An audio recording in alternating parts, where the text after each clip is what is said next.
चलिए सभी को नमस्कार। कैसे हैं आप लोग? आई होप आप सभी बहुत अच्छे होंगे। तो आइए मेरे दोस्त, हम लोग क्लास को स्टार्ट करते हैं।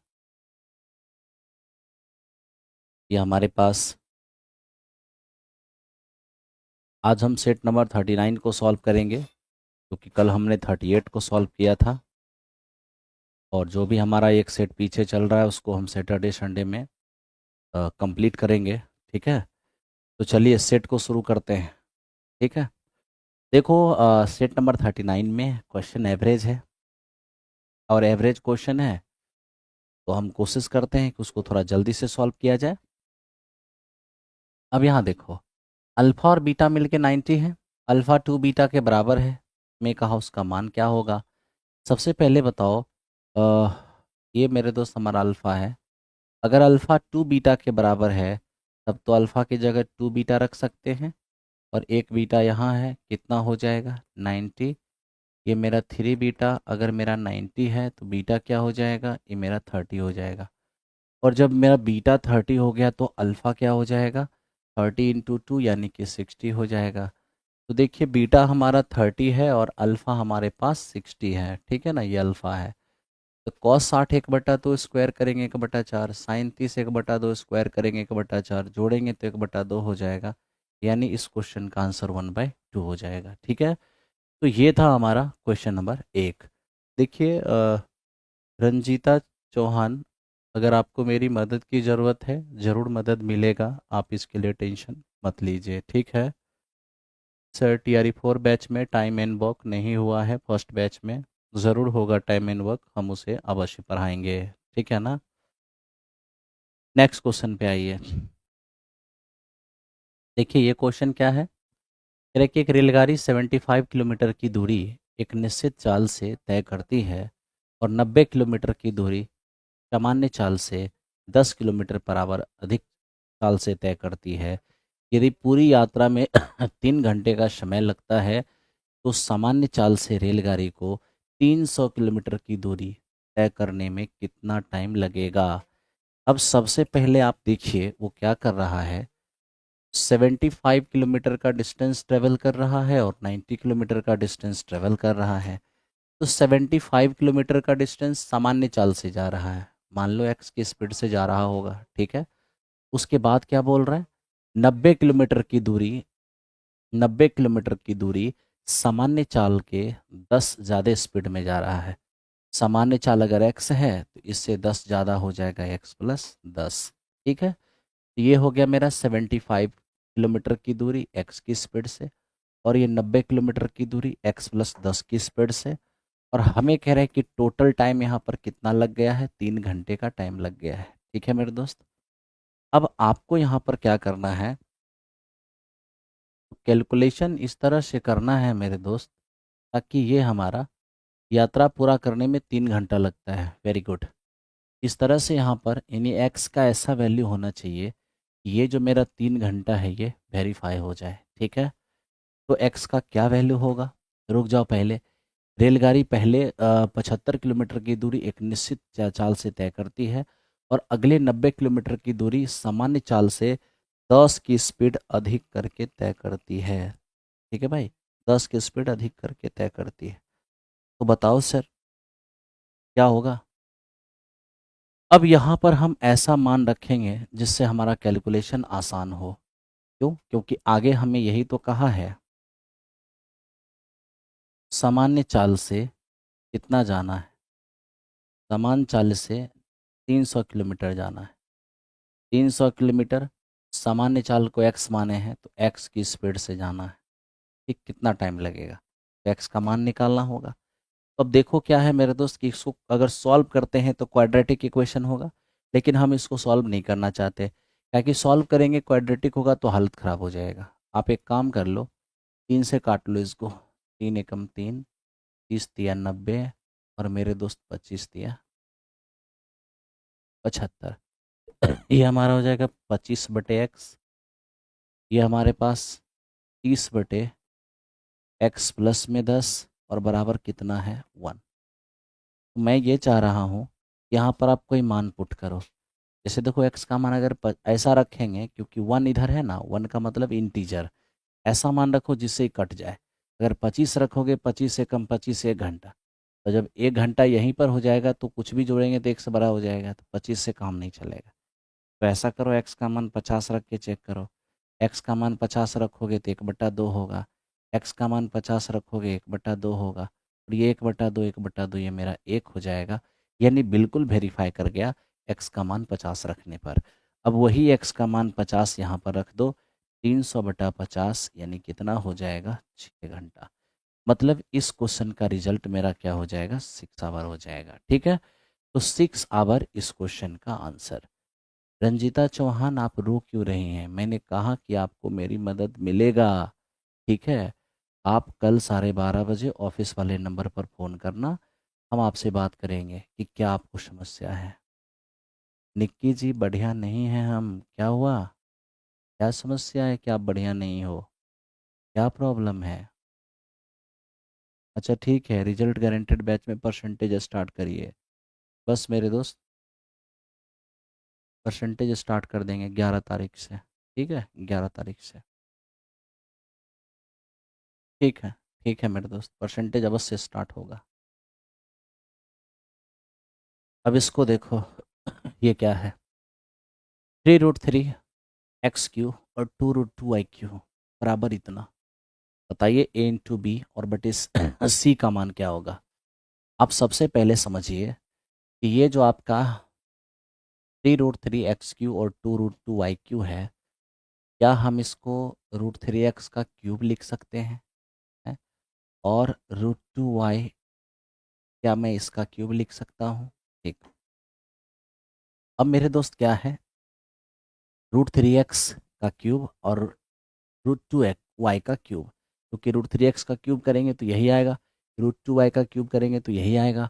अब ये देखो a³ माइनस b³, अगर ये a³ माइनस b³ है तो इसे मैं a और माइनस b लिखूँगा और इंटू a² ये हो जाएगा, b² ये हो जाएगा, माइनस ए बी, माइनस नहीं a³ माइनस b³ है तो ए बी हमारा प्लस में होगा, √3 √2 ये हो जाएगा √6 x और y।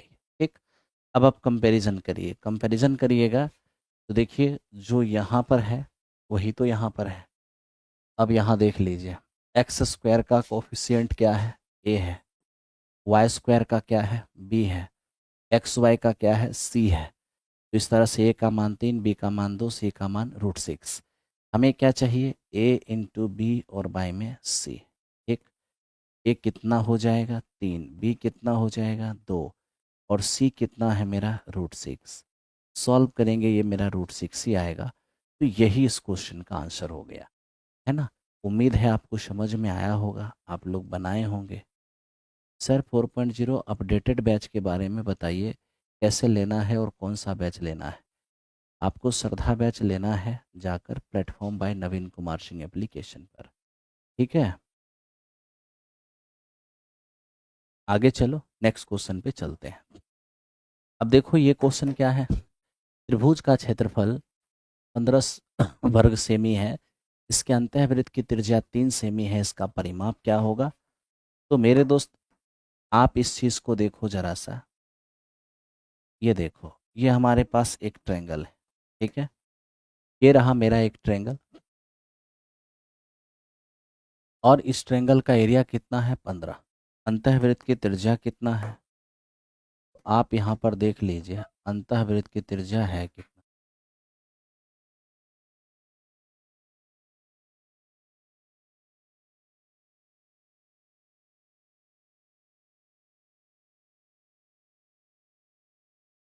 अंतःवृत्त की त्रिज्या कितना है 3। ठीक, अब आपको समझ में आना चाहिए कि छोटी आर बराबर डेल्टा अपॉन एस। तो छोटी आर हमारे पास 3 हो जाएगा, डेल्टा हमारे पास, डेल्टा मतलब त्रिभुज का एरिया, ये मेरा एस है, एस का मान हो जाएगा 5। जानते हैं ये एस है क्या, ये एस हमारा सेमी पेरीमीटर है, सेमी पेरीमीटर। ठीक है, हमको तो चाहिए परिमाप, तो परिमाप क्या होता है, पेरीमीटर हमारा 2s क्या होगा, 2 पंचे 10। ही मेरा हो जाएगा।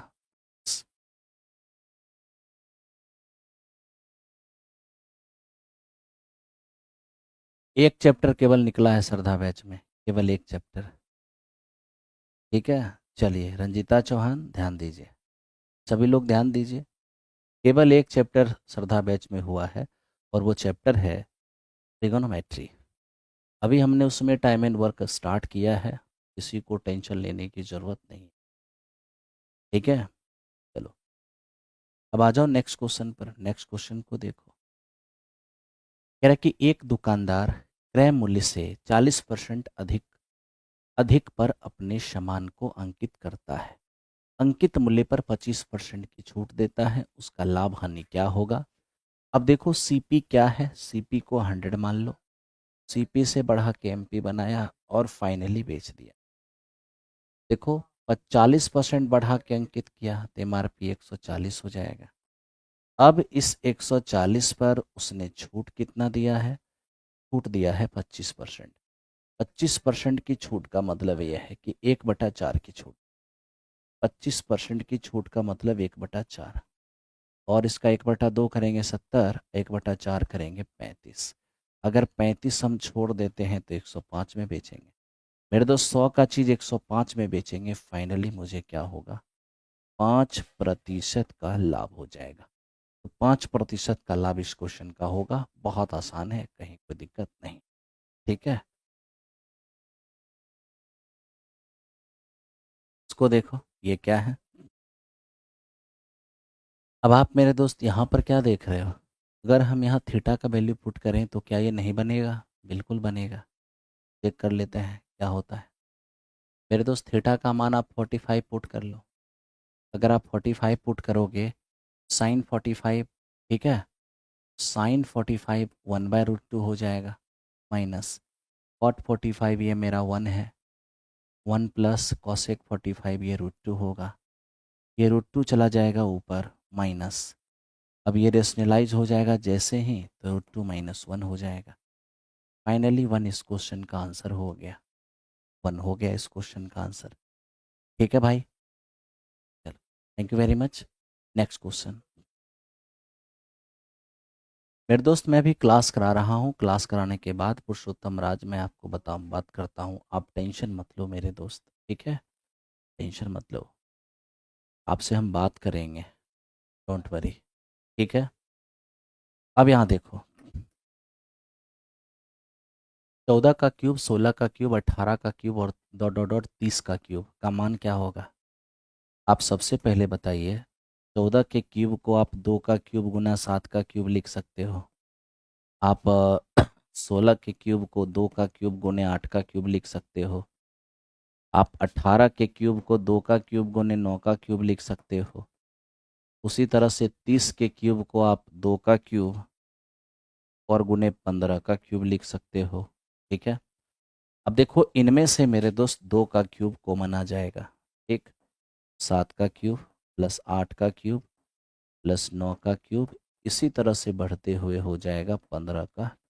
ठीक, आप एक काम कर लीजिए, क्या 1 का क्यूब प्लस 2 का क्यूब प्लस 3 का क्यूब प्लस 4 का cube dot dot dot plus n का क्यूब, क्या हो जाएगा ये? n into n plus 1/2। ठीक है, अब यहाँ देखिए n इंटू n प्लस 1/2 का होल स्क्वायर। ठीक है मेरे दोस्त, आप यहाँ पर क्या करने जाएंगे? तो ये आपका हो जाएगा 2 का क्यूब कितना? 8।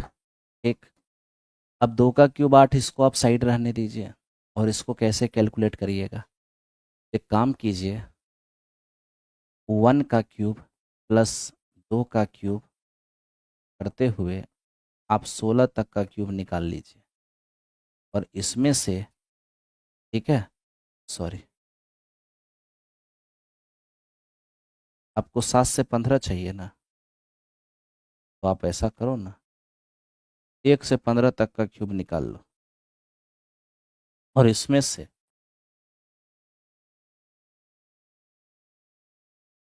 6 तक का क्यूब घटा दो। ठीक है, तो क्या है? n इंटू n प्लस 1/2 का होल स्क्वायर। तो देखो यहाँ पर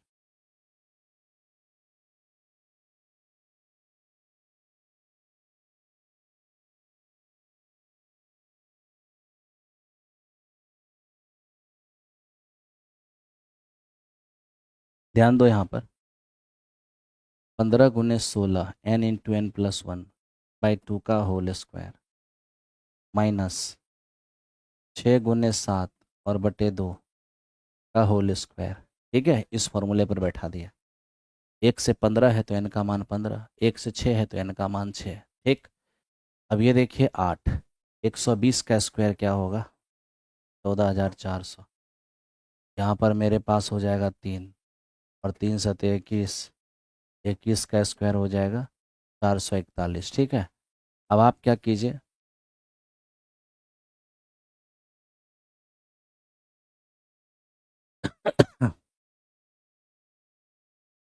ध्यान दो भाई, एकदम अच्छे से आपको कैलकुलेट करना है। देख लो कैलकुलेशन में कहीं मिसिंग ना हो जाए। तो आप कहोगे कोई मिसिंग नहीं है, आप ये देख लो 15 × 120 का स्क्वायर हो जाएगा 14,400 और ये हो जाएगा 3 × 21 = 441। ये हमारे पास 9 है, ये मेरे पास 5 है और 13 + 4 गया, ये 9 है, ये हमारे पास 13 है। और इसको गुना किससे करना है, 8 से, 8 से गुना करिए तो 8×9 = 72, 8×5 = 40, 7×47, 8×9 = 72, 72 और 4 73 और 13×104 हो जाएगा 111।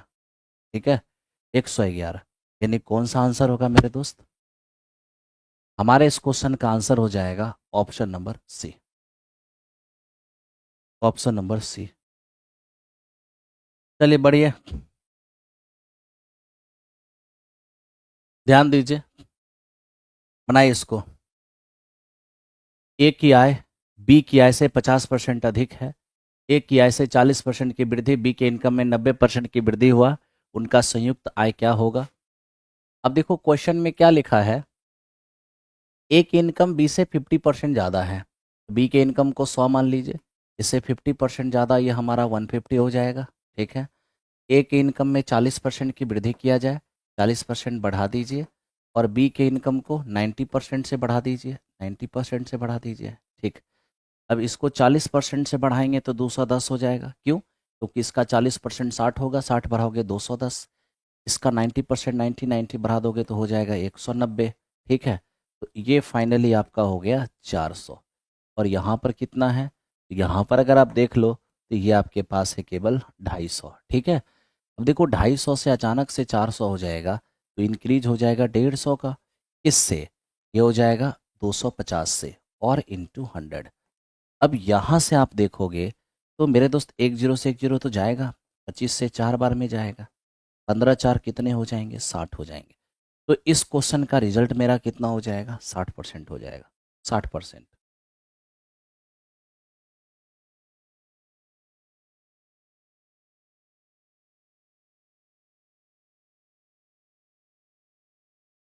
अब इसको देखो, इसको बनाओ,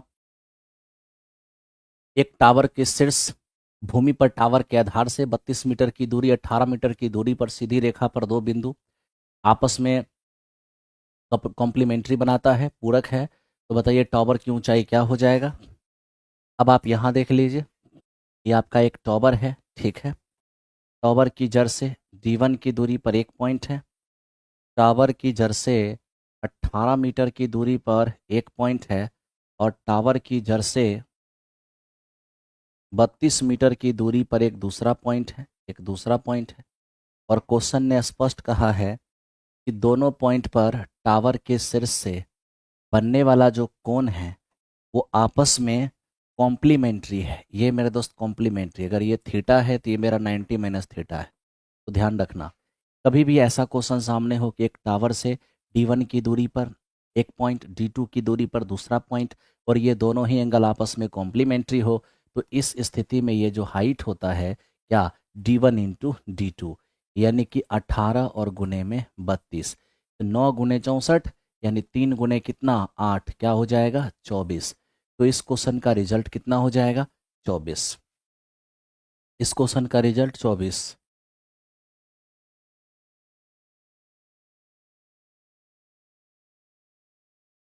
देखो इस सप्लीमेंट्री नहीं होगा, ठीक है, ये कॉम्प्लीमेंट्री है। क्यों? क्योंकि हिंदी देख लो, पूरक।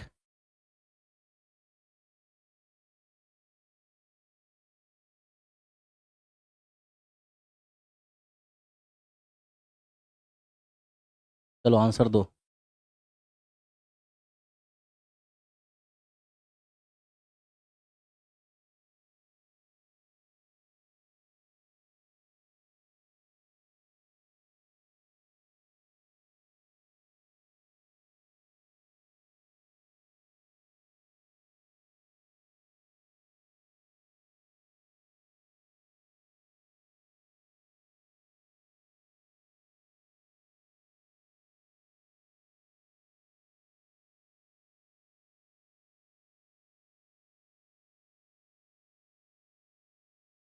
चलो अब ध्यान देते हैं।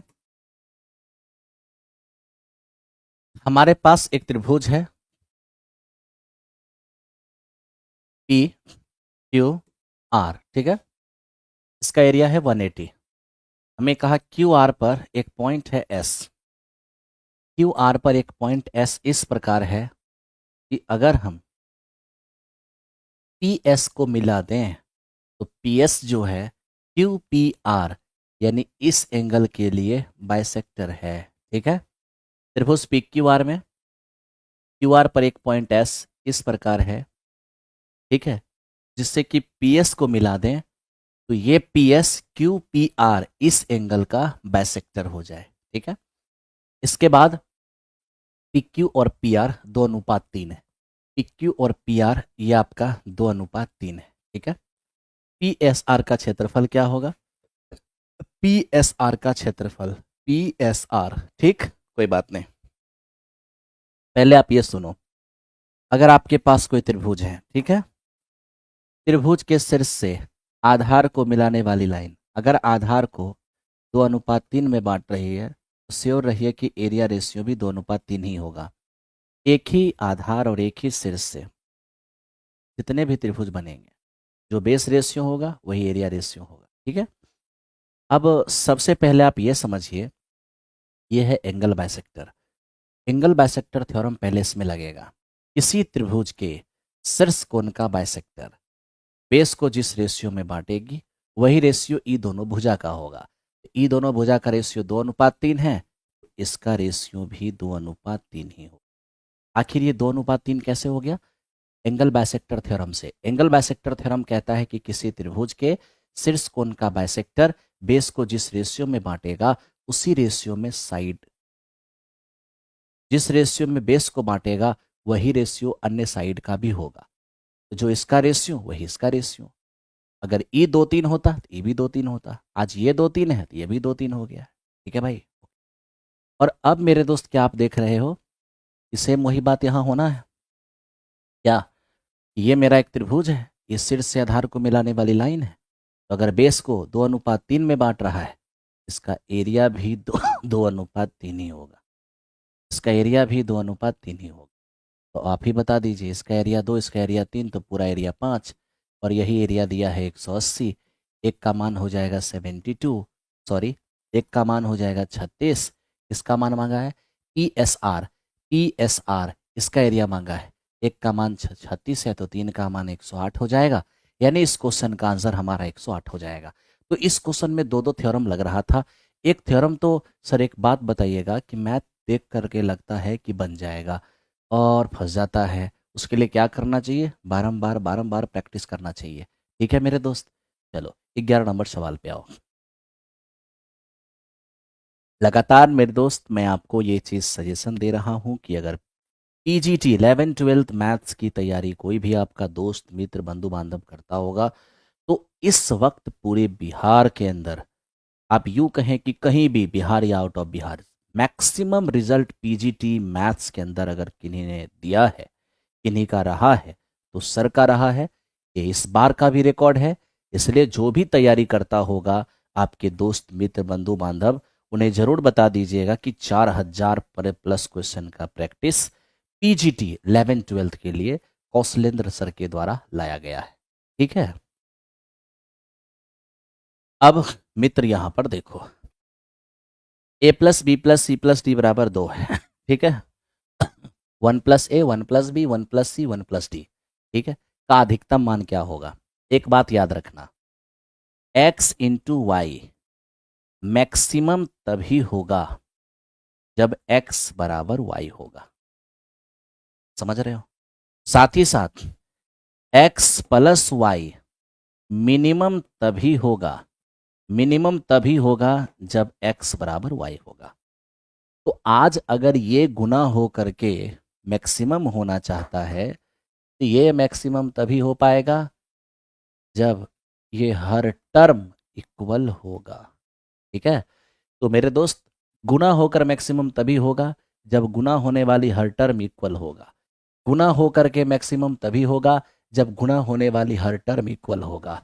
इसका मतलब यह है कि हमारा जो आंसर होने वाला है वो k इंटू के इंटू के इंटू के की पावर 4, ठीक है, k की पावर 4। तो देखिए ये किसी का पावर 4 है नहीं, ये किसी का पावर 4 है नहीं, लेकिन ये 3/2 की पावर 4 है, इसलिए ये मेरा आंसर हो सकता है। अभी मैं क्यों नहीं कहा कि यही आंसर होगा, क्योंकि ये बीपीएससी है, 5 ऑप्शन है, ठीक है। मैंने कहा कि यह आंसर हो सकता है, तो ट्राई करने में क्या जाता है, ट्राई कर लीजिए। अब 1+a भी हमारा 1+a जो होगा 1+b वही होगा, 1+c वही होगा, 1+d मित्र मेरे वही होगा। अब आप क्या करिए, इसे ऐड कर दीजिए, ऐड करिएगा तो 4 हो जाएगा, ये a plus b plus c plus d, और इधर आपका 4k हो जाएगा। अब देखिए ये 4 है, इसका मान 2 है, ये मेरा 4k होगा। अब k का मान आप देख लीजिए 3/2 होगा। अब यही k का मान 3/2 यहाँ पर बैठा दीजिए, तो 3/2 की पावर 4 हो जाएगा 81/16। यही इस क्वेश्चन का आंसर होगा। ऑप्शन नंबर सी इस क्वेश्चन का आंसर होगा। सर बताएं कि सर बताइए आप चैप्टर वाइज बुक मार्केट में आए हैं, चैप्टर वाइज बुक अच्छा कल पता कर लेते हैं पहले आया है कि नहीं आया, ठीक है भाई। आगे बढ़ते हैं नेक्स्ट क्वेश्चन की ओर। अब इस पे आ जाओ, इसको देखो ये क्या है। कह रहा है कि एक समषष्ठभुज वाले प्रिज्म, एक समषष्ठभुज वाले प्रिज्म की ऊंचाई 8 सेमी है, आधार की भुजा 4 सेमी है, प्रिज्म का टोटल सरफेस एरिया क्या होगा। सबसे पहले मैं आपको ये बताना चाहता हूं कि ये प्रिज्म, देखो मेरे दोस्त, आप एकदम ध्यान से देखो कि समषष्ठभुज बेस वाला हम प्रिज्म कैसे बनाते हैं, ठीक है। एकदम ध्यान से इस बात को देखना है मित्र, एकदम ध्यान से देखना है। एक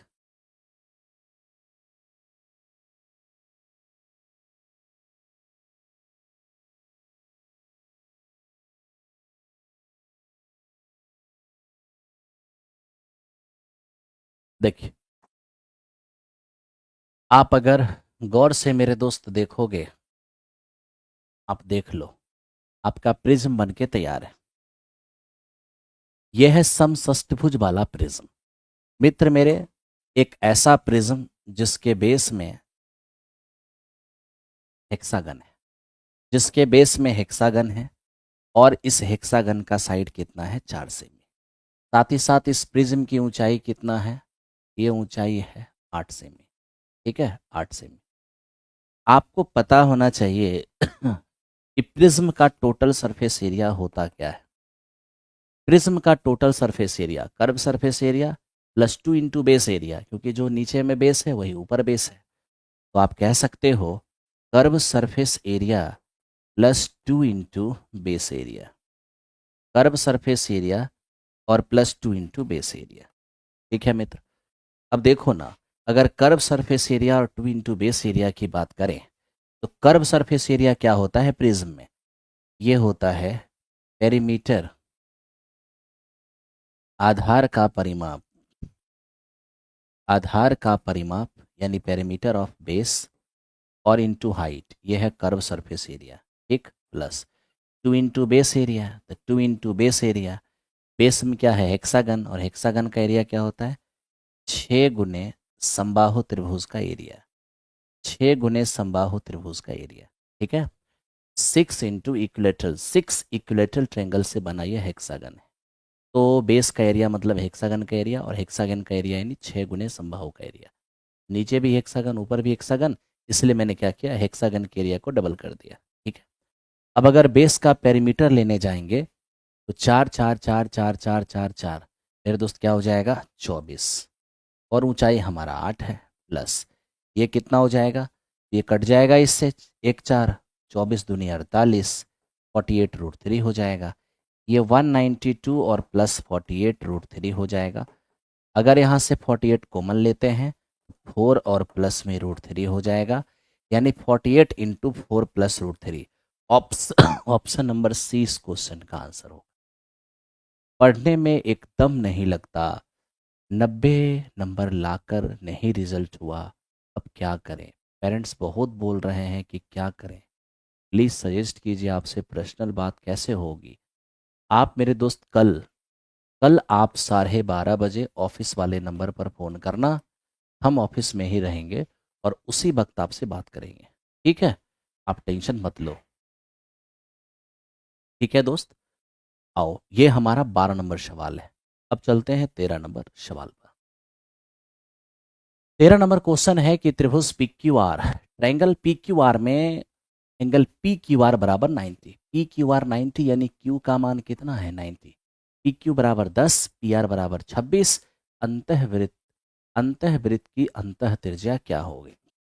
मेरे दोस्त सबसे पहले जिस त्रिभुज का एक कोण 90 डिग्री है वो कौन सा त्रिभुज है, जिस त्रिभुज का एक कोण 90 डिग्री है वो कौन सा त्रिभुज है।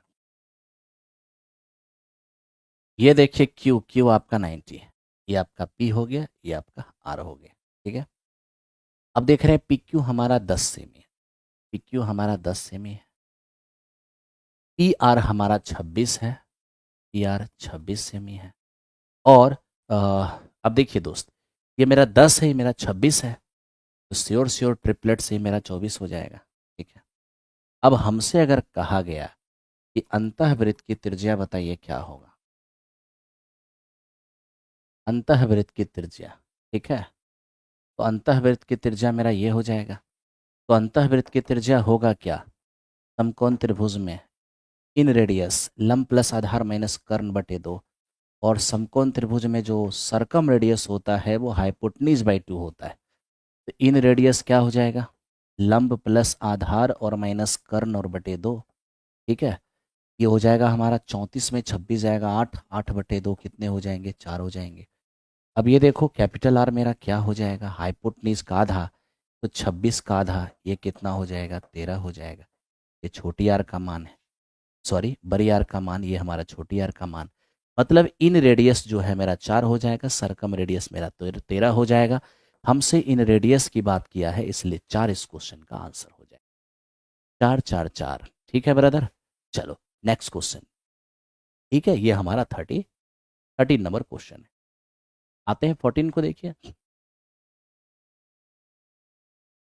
देखो क्या कह रहा है कि दो वस्तुओं में से प्रत्येक को 10,384 में बेचा गया। ठीक है, अब आप ध्यान से देखिए, पहला को भी बेचा गया 10,384 में, और दूसरे को भी बेचा गया 10,384 में।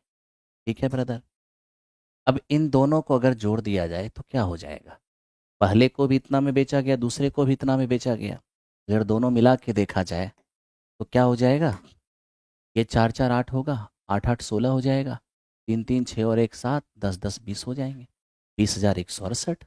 ये हो गया अपना एसपी। ठीक है दोस्त, अब क्या है, इनमें एक पर विक्रेता को 18% का लाभ होता है, दूसरे पर 12% की हानि होती है। बताओ पूरे बिजनेस में इसको लाभ हुई है या हानि, कितने रुपए की प्रॉफिट हुई होगी या कितने रुपए की लॉस। सबसे पहले एक चीज बताओ, 18% की प्रॉफिट पर किसी को बेचोगे तो आपका एसपी क्या होगा, 118%। अब 118% जब एसपी है तो एसपी है कितना, 10,384। अगर सीपी फाइंड करना चाहेगा तो 100% निकालेगा, यहाँ से 88 बार में जाएगा, यानी मेरे दोस्त 8800 इसका सीपी हो जाएगा।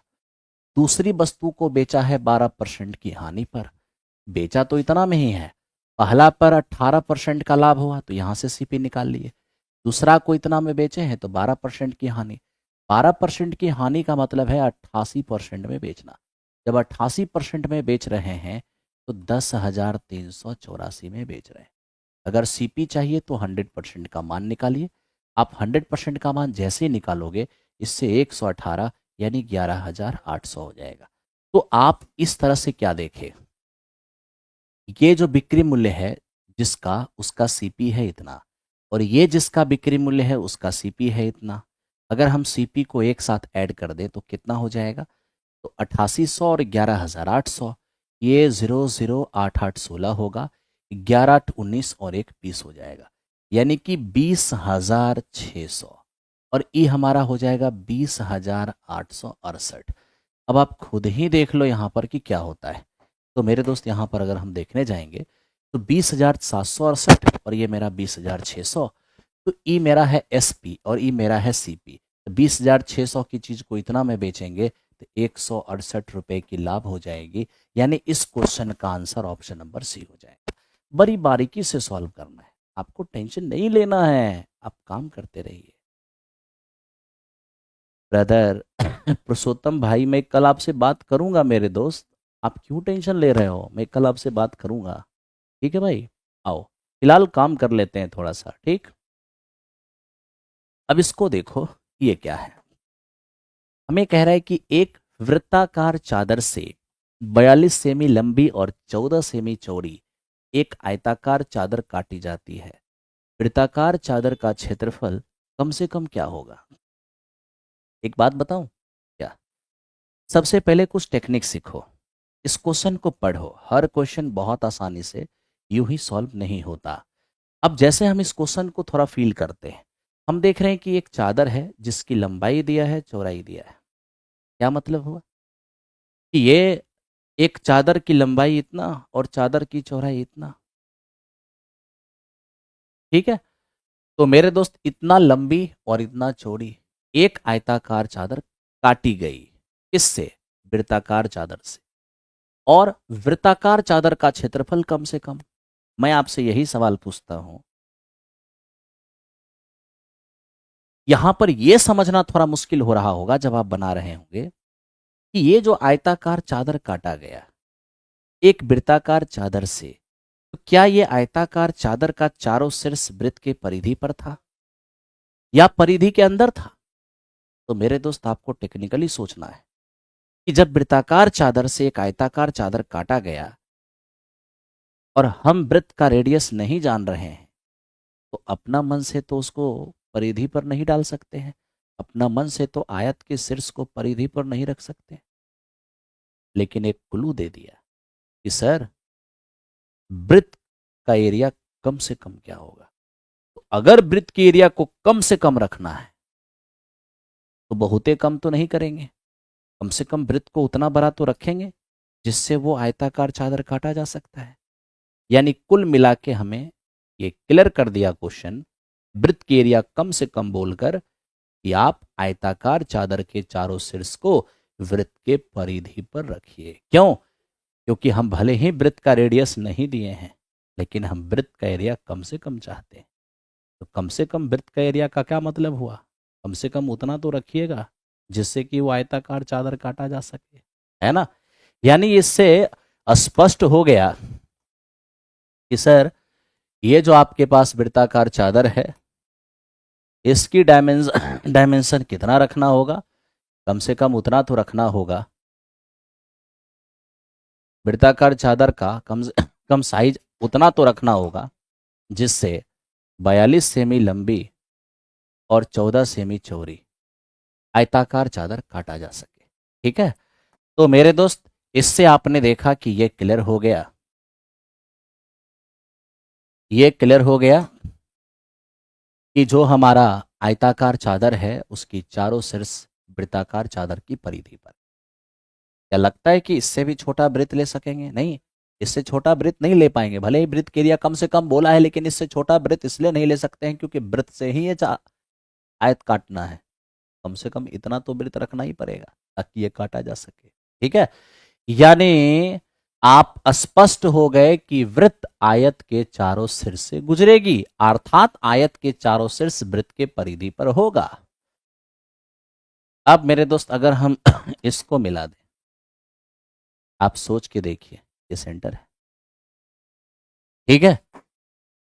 अगर ये मेरा आयत है तो 90 डिग्री, अब ये 42 और ये 14, तो ये क्या होगा, यहाँ से अगर हम ए भी फाइंड करने चले गए, ए भी तो हो जाएगा रूट के अंदर 14 का स्क्वायर 196, और 42 का स्क्वायर क्या होगा 64, 25 घटाएंगे 17, यानी यहाँ पर हम देख पा रहे हैं 6 4 10, 9 6 15 1 16, और मेरे दोस्त 18 और 1 19, ठीक है। तो यहाँ से मेरा क्या बनेगा, ये बन जाएगा हमारा 98। पहली बात, 2 गुने 98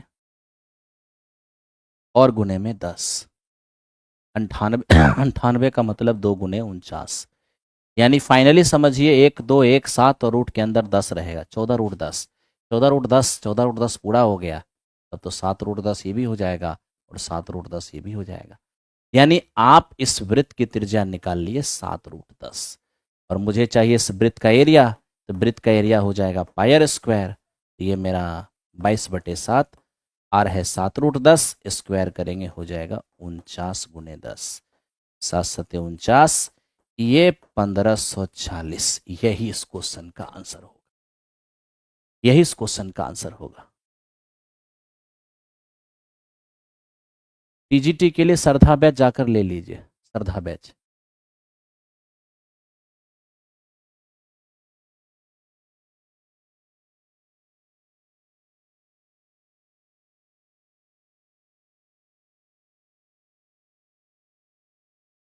हो गया मेरे दोस्त, ये 15 नंबर सवाल है। आओ 16 नंबर पर चलते हैं। 16 नंबर देखो, ये क्या कहा, यदि ए और बी इस समीकरण के मूल हैं, ए और बी का मान क्या होगा। मेरे दोस्त, अगर इस समीकरण के रूट ए और बी हैं, तो सम ऑफ रूट क्या हो जाएगा, सम ऑफ रूट होगा -b/a, -b/a, तो क्या हो जाएगा, a + b बराबर माइनस माइनस प्लस, यहाँ a हो जाएगा, तो b बराबर क्या होगा 0 हो जाएगा। लीजिए, एक मूल आपका 0 हो गया। अब मेरे दोस्त क्या करो, क्योंकि इस समीकरण का ये रूट है, तो अगर हम प्रोडक्ट ऑफ रूट निकालते हैं c/a हो जाएगा, तो c/a हो गया। अब यहाँ से देख लो a × b और बराबर b, तो यहाँ से a का मान 1 हो जाएगा। यानी इस तरीके से आप एक रूट देख लिए 1 और एक रूट 0, यानी ऑप्शन नंबर ए इस क्वेश्चन का आंसर आ गया। वेरी सिंपल, आप काम कर रहे हो, ऐसे काम करो, कोई दिक्कत नहीं है। संतोष पंडित, जाके श्रद्धा बैच ज्वाइन कर लीजिए, ठीक है ब्रदर। आओ, ये हमारा 16 नंबर सवाल है। अब चलते हैं 17 नंबर क्वेश्चन। देखो 17 नंबर क्वेश्चन क्या है, कह रहे कि एक निश्चित धनराशि साधारण ब्याज की दर पर 5 वर्ष में इतना, 8 वर्ष में इतना, बताओ रेट ऑफ इंटरेस्ट क्या है। आप ये देख पा रहे हो कि 5 वर्ष में जो धनराशि है वो मेरा 12,000 है, और मेरे दोस्त 8 वर्ष में जो धनराशि है वो हमारा 18,000 है। सवाल यहाँ पर क्या है मित्र, सवाल ये है कि 5 वर्ष से अगर 8 वर्ष का मामला ले रहे हो, तो 5 वर्ष से 8 वर्ष में कितने साल का गैप है, 3 साल का गैप। और देखो 3 साल गैप होने से सिंपल इंटरेस्ट कितना बढ़ गया, 12,000 से 18,000, यानी मेरे दोस्त 6,000 बढ़ गया, ठीक है। तो आप क्या कह रहे हो कि सर 3 साल के बढ़ने से अगर हमारा इंटरेस्ट 3 साल ज़्यादा रहने देने से अगर इंटरेस्ट मेरा 6,000 हो रहा है, इसका मतलब है कि पर ईयर इंटरेस्ट हमारा 2,000 हो रहा है, ठीक है दोस्त। अब मैं आपसे एक और सवाल पूछता हूँ, 5 साल के अमाउंट में क्या है, 5 साल के अमाउंट में प्रिंसिपल और मित्र 5 साल का ब्याज। तो देखो ना, 1 साल का ब्याज अगर 2,000 है तो 5 साल का ब्याज क्या होगा 10,000। तो तुम ही बताओ, 12,000 मिश्र धन में अगर 10,000 ब्याज ही है, तब तो प्रिंसिपल क्या होगा, प्रिंसिपल 2,000 हो जाएगा।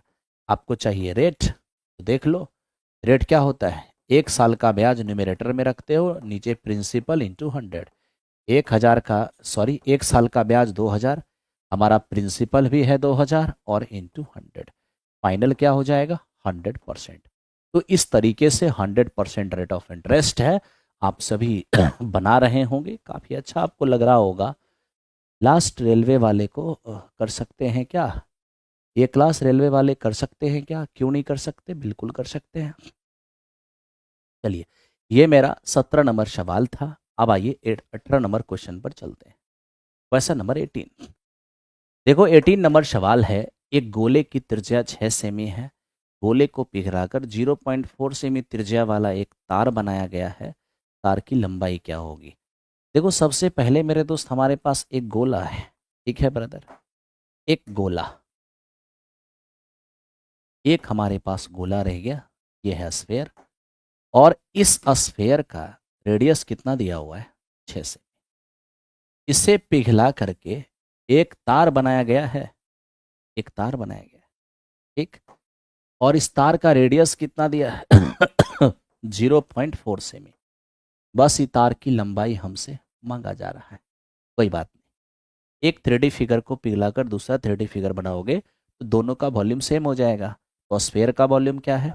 4/3 पाई आर क्यूब, 6 का क्यूब 216। यहाँ क्या होगा? सिलेंडर, सिलेंडर का क्यूब क्या होगा? पाई आर स्क्वायर करोगे 0.16, और इंटू हाइट, हाइट तो एच ही रहेगा। आई एस को सॉल्व करते हैं, सेमी स्क्वायर से हमारा 2 सेमी तो चला जाएगा, डेसिमल हटाओगे यहाँ पर 2 जीरो आ जाएंगे। अब ये देखिए कुछ कटने उठने वाला है, कुछ कटने वाला है, देख लेते हैं। ये मेरा 72 है, 4 से जाएगा 4 बार में, और 4 से कटेगा, ये कितना? 18 4 72, तो 18 गुने 100, 1800 सेमी ये मेरा हाइट है। 1800 सेमी का मतलब 18 मीटर हो जाएगा। तो मेरे दोस्त इसकी लंबाई कितना होगा? तार की लंबाई 18 मीटर। आप में से जिनका 18 मीटर आ रहा होगा एकदम करेक्ट रहा हो। ठीक है दोस्त, आगे बढ़ते हैं। सर मेरा 12th।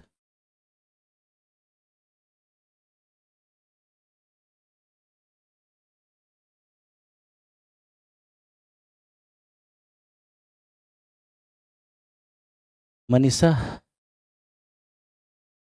ऐसा होना तो नहीं चाहिए आपके साथ कोई प्रॉब्लम, है ना? ऐसा होना तो नहीं चाहिए। फिर भी आपके मसले पर एक बार हम इंफॉर्मेशन ले लेते हैं, क्या जानकारी, क्या कहानी है इसमें। ठीक है, नवीन सर के साथ इस पर डिस्कस करते हैं, क्योंकि ये सारा चीज़ इन्फॉर्मेशन उनके पास रहता है, क्योंकि वो इस इन्फॉर्मेशन पे पूरा रिसर्च करते रहते हैं, और हम लोग का काम पढ़ाना होता है, तो हम लोग पूरा पढ़ाने पर फोकस करते हैं। ठीक है, तो आपका ये प्रॉब्लम उनसे फोकस करके और उनसे डिस्कस करके आपको कंफर्म किया जाएगा। ठीक है, बाकी आपको प्रॉब्लम नहीं होगा, ये आप मानकर चलिए। ठीक, चलो आगे बढ़ते हैं। नेक्स्ट क्वेश्चन, रिवीजन बैच कौन सा है और टाइम क्या है? रिवीजन बैच अगर अर्जुन बैच लेना चाहते हैं तो 1 बजे से 1 बजे से 499 में अर्जुन बैच ही है, जो सिर्फ रिवीजन बैच, क्वेश्चन डिस्कशन। अब यहाँ फोकस करो मेरे दोस्त, ये क्या है? 6 अंकों वाली वह बड़ी सी बड़ी संख्या कौन सी है जिसे 12, 15, 20, 24 और 30 से भाग देने पर 8, 11, 16, 20 और 26 रिमाइंडर आता है? सबसे पहले जानते हो दोस्त, हम 12 से भाग दें और 8 रिमाइंडर आ जाए, इसका मतलब जानते हो? इसका मतलब ये हो गया कि भाग लगने से 4 कम है, भाग लगने से केवल 4 कम है। ऐसा मैं क्यों बोल रहा हूँ? 12 से भाग दूंगा और 8 रिमाइंडर आएगा, तो 8 को क्या बोलूँगा? बेटा तू रिमाइंडर इसलिए हो गया क्योंकि तेरे पास 4 की कमी है।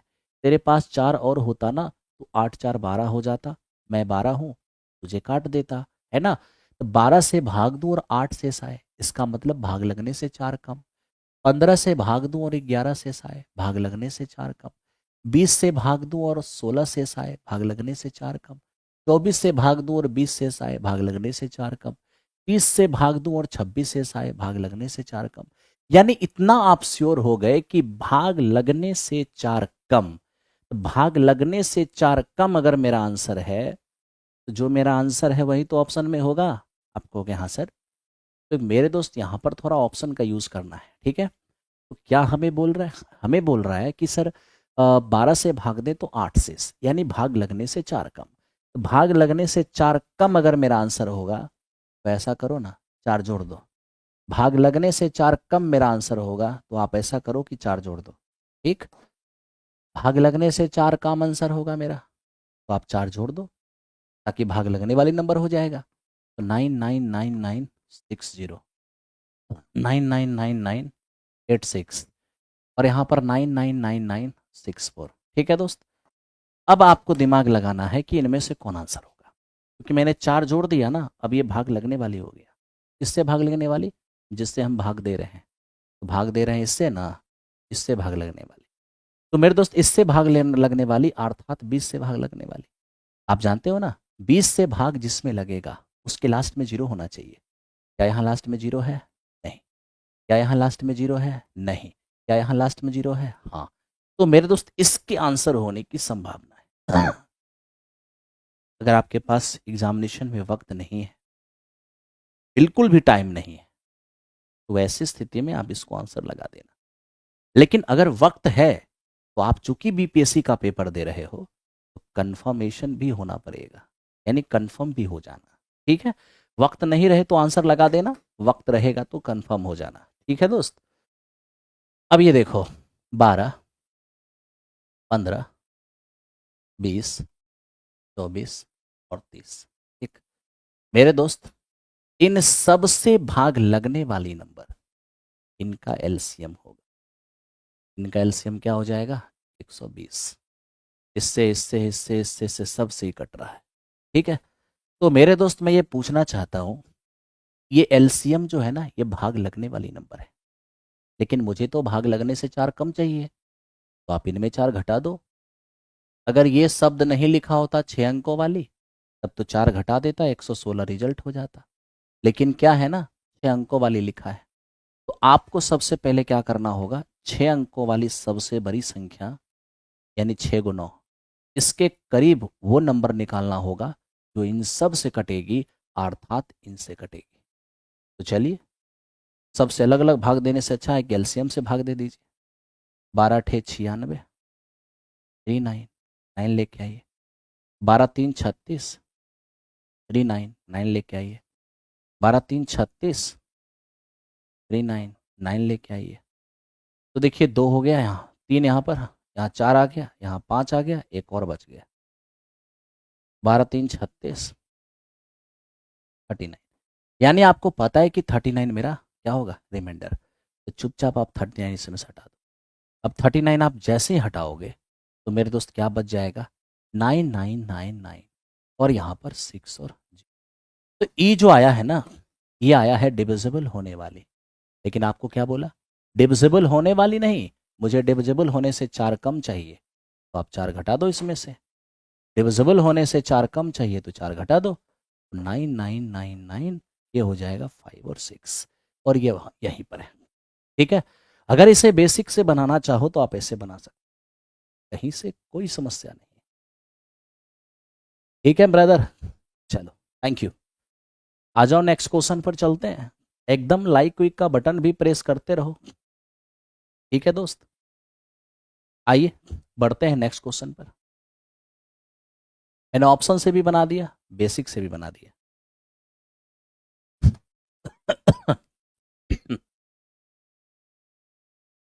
पॉइंट पी ओ केंद्र वाले वृत्त के बाहर स्थित है। स्पर्श रेखा पी ए और पी बी ए और बी पर वृत्त से मिलती है। ए पी बी का मान 80 है, ओ ए बी का मान क्या होगा? मेरे दोस्त आप देखो जरा सा, ये आपके पास एक सर्कल है। ठीक है, सर्कल के बाहर कहीं एक पॉइंट है पी। ठीक, अब इस पॉइंट से सर्कल पर स्पर्श रेखाएं खींची जा रही है। ये 2 स्पर्श रेखा खींची गई, ये कहीं पर सेंटर है। आप जानते हो कि त्रिज्या स्पर्श रेखा पर लंब होती है, रेडियस टेंजेंट पर परपेंडिकुलर होता है। ये आपका पी है, ये आपका ए है, और ये आपका। अब ध्यान देना आप मेरे दोस्त,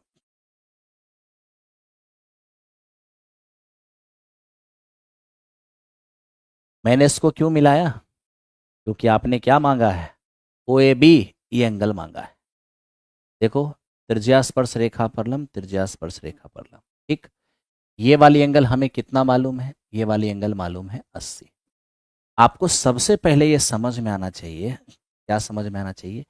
ये एक क्वाड्रिलेटरल है, ये एक चतुर्भुज है, ठीक है ठीक है ब्रदर, ये एक चतुर्भुज है और एक चतुर्भुज के क्वाड्रिलेटरल के चारों एंगल का योगफल 360। अगर 90 90 180 है, ये दोनों मिलकर भी 180 होगा, जिसमें ये 80 है, ये श्योर मेरा 100 होगा, तभी जाके 180 पड़ेगा। अब ये देखो, ये तुम्हारा रेडियस है, ये तुम्हारा रेडियस है। इसी त्रिभुज में अगर दो भुजा बराबर, उसके सामने के जो कोण होते हैं वो भी आपका बराबर ही होता है। अब देखो, ये भी एक त्रिभुज है ओ ए बी, त्रिभुज के तीनों कोण 180, ये तीनों मिलकर 180, जिसमें ये 100 है, बच गया 80। अब 80 को बराबर बराबर बांटोगे तो 40 और 40 हो जाए, यानी ओ ए बी ये मेरा 40। तो इस तरीके से आप 40 लेके आ जाओगे, कहीं प्रॉब्लम नहीं।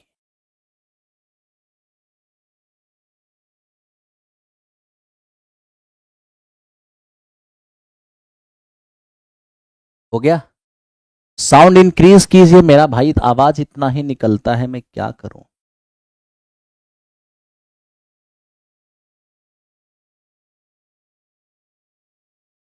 ध्यान दो, पी क्यू आर एस एक आयत है, इसकी भुजा पी क्यू 24 है, क्यू आर 16 है। कह रहा है कि पॉइंट टी आर एस पर एक पॉइंट है, त्रिभुज पी टी क्यू का क्षेत्रफल क्या होगा?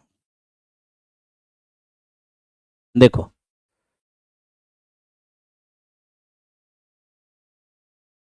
सबसे पहले मेरे पास एक आयत है पी क्यू आर एस। मैं क्या देख रहा हूं? पी क्यू बराबर 24, ये मेरा 24 सेमी है। क्यू आर ये कितना है? ये हमारा 16 सेमी है।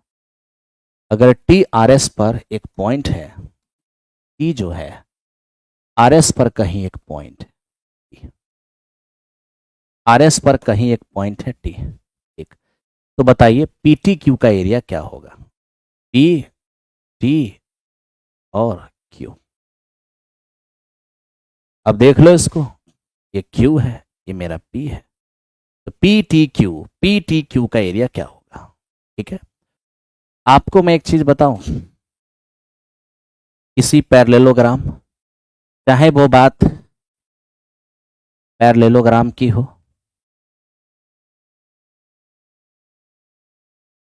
चाहे वो रेक्टेंगल की हो, चाहे बात रोम्बस का हो, चाहे बात स्क्वायर का हो, यानी समांतर चतुर्भुज हो, चाहे वो आयत हो, चाहे समचतुर्भुज हो, चाहे वर्ग हो, इस सब स्थिति में कभी भी ऐसा हुआ कि एक भुजा को पूरा ले लिया और अपोजिट साइड पर कहीं एक पॉइंट है, याद रखना इस ट्रायंगल का जो एरिया होगा, ठीक है, पी टी क्यू का एरिया, पी टी क्यू इसका जो एरिया होगा पूरे आयत के एरिया का आधा होगा, half of area P Q R S. तो मेरे दोस्त 1/2 आयत का एरिया लंबाई गुने चौड़ाई होगा, 24 गुने 16 हो जाएगा। ये मेरा यहाँ पर कितना 8 और 24 8 192। तो इस तरह से इस क्वेश्चन का आंसर हो जाएगा 192। आई होप आपको समझ में आ रहा होगा। ठीक है, चलो आगे बढ़ते हैं नेक्स्ट क्वेश्चन पे। मेरे दोस्त तीनों इक्वल नहीं होगा, ये आधा होगा और ये दोनों मिलकर आधा होगा, ठीक है। ये तीनों इक्वल नहीं होगा, तीनों ट्रायंगल इक्वल नहीं होगा, ये अकेले आधा होगा और ये दोनों मिलकर आधा होगा, यानी यूं कहो कि ये दोनों मिलकर इसके बराबर होगा। अब थोड़ा सा देखिए ये क्या है, हमें कहा रहा है कि x जो है वो इन दोनों का मध्य अनुपाती है। मीन प्रपोर्शन क्या होता है ब्रदर? मीन प्रपोर्शन होता है दो नंबर है, दोनों के प्रोडक्ट, दोनों के गुणनफल का वर्गमूल। आओगे? अब देखो क्या होने वाला है। सबसे पहले तो आप एक काम कर लो, 128 को आप 2 गुने 64 लिख सकते हो, और 648 को 2 गुने 324 लिख सकते हो। जी हाँ, ये मेरा 100। एक 2 बाहर आएगा, 64 के लिए 8 आएगा और 324 के लिए 18 आएगा, और बटे में 10। ये आपका x हो गया। ठीक है, ये आपका x हो गया। अब मेरे दोस्त देखो, अगर y लेके आना है y लेके आ जाओ। y क्या कह रहे हैं, इन दोनों का थर्ड प्रपोर्शन है। थर्ड प्रपोर्शन क्या होता है? थर्ड प्रपोर्शन होता है बी स्क्वायर बाई ए। तो लीजिए इसका स्क्वायर, यानी कि 57.6 गुने 57.6 बाई ए, ये हो जाएगा 38.4। अब यहाँ पर अगर देखा जाए तो क्या हो सकता है, एक डेसिमल हट गया, एक ये भी हट गया।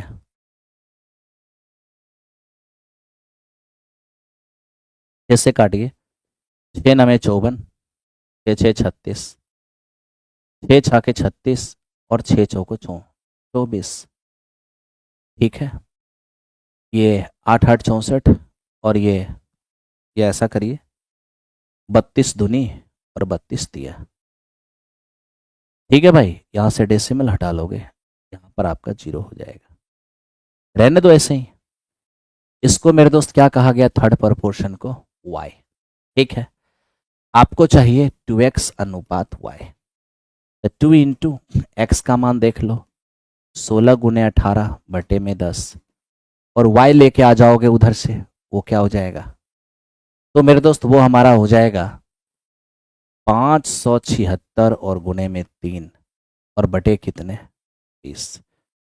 यहाँ से अब देखो, ये हमारा 0 से 0 चला जाएगा। अब क्या होने वाला है? ये 2 से काट दो, ये क्या होगा? 28 दूनी 56 और 8। अब काटिए, 16 एकम 16, 16 16 8 128, 18 से 18 कट गया। फाइनली 2 अनुपात 3 हो जाएगा। यानी मेरे दोस्त आपको कैलकुलेशन जब सामने आएगा तो कैलकुलेशन करना होगा भाई। बाकी सब टेंशन में है, क्या हो गया? क्यों टेंशन में है मेरे दोस्त? क्या समस्या हो गया आपको, ये ना बताइए।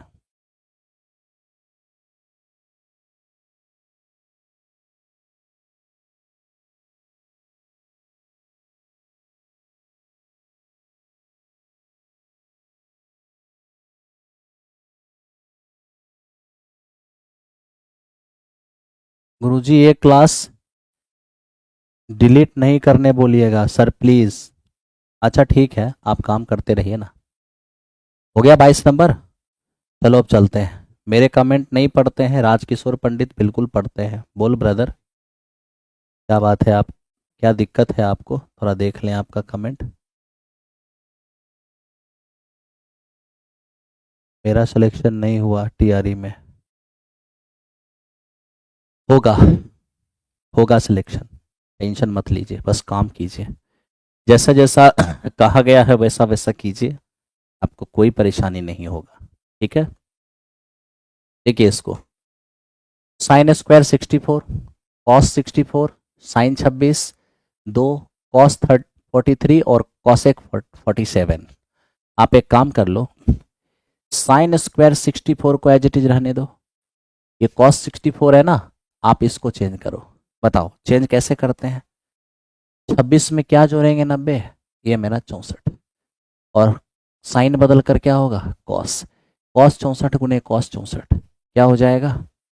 ये हो जाएगा मेरा, ये हो जाएगा मेरा कॉस स्क्वायर 64। ठीक है, प्लस ये मेरा 2 कॉस 47, इसको बदल लो। बोलो 47 में क्या जोड़ेंगे? 90, 43, और कॉस एक बदल कर सेक हो जाएगा। तो ये मेरा कॉस 43 और इंटू सेक 43। अब ये देखिए, साइन स्क्वायर 64 कॉस स्क्वायर 64 ही मेरा 1 हो जाएगा, plus 2 into cos theta into sec theta, ये भी मेरा 1 हो जाएगा। अरे sine square plus cos square 1 होता है जब थीटा सेम होते हैं, कॉस इंटू सेक भी 1 होता है जब थीटा सेम होते हैं। तो फाइनल इसका आंसर कितना हो गया? 3। इसमें हेडेक कितना क्या है? कोई हेडेक नहीं है, आराम से काम कीजिए। ठीक है दोस्त, चलो नेक्स्ट क्वेश्चन पे आ जाओ। ये क्या बोल रहा है? आयत के 3 संलग्न फलकों का क्षेत्रफल 32, 24 और 48 है, ठीक है, घनाभ का, तो घनाभ का वॉल्यूम क्या होगा? कोई बात नहीं, बड़ी प्यार से समझाते हैं। देख मेरे दोस्त, ये आपका एक आपको पता होगा कि अगर आपने क्यूबॉइड पढ़ा होगा तो क्यूबॉइड की एक खासियत है। क्या क्या क्या खासियत है?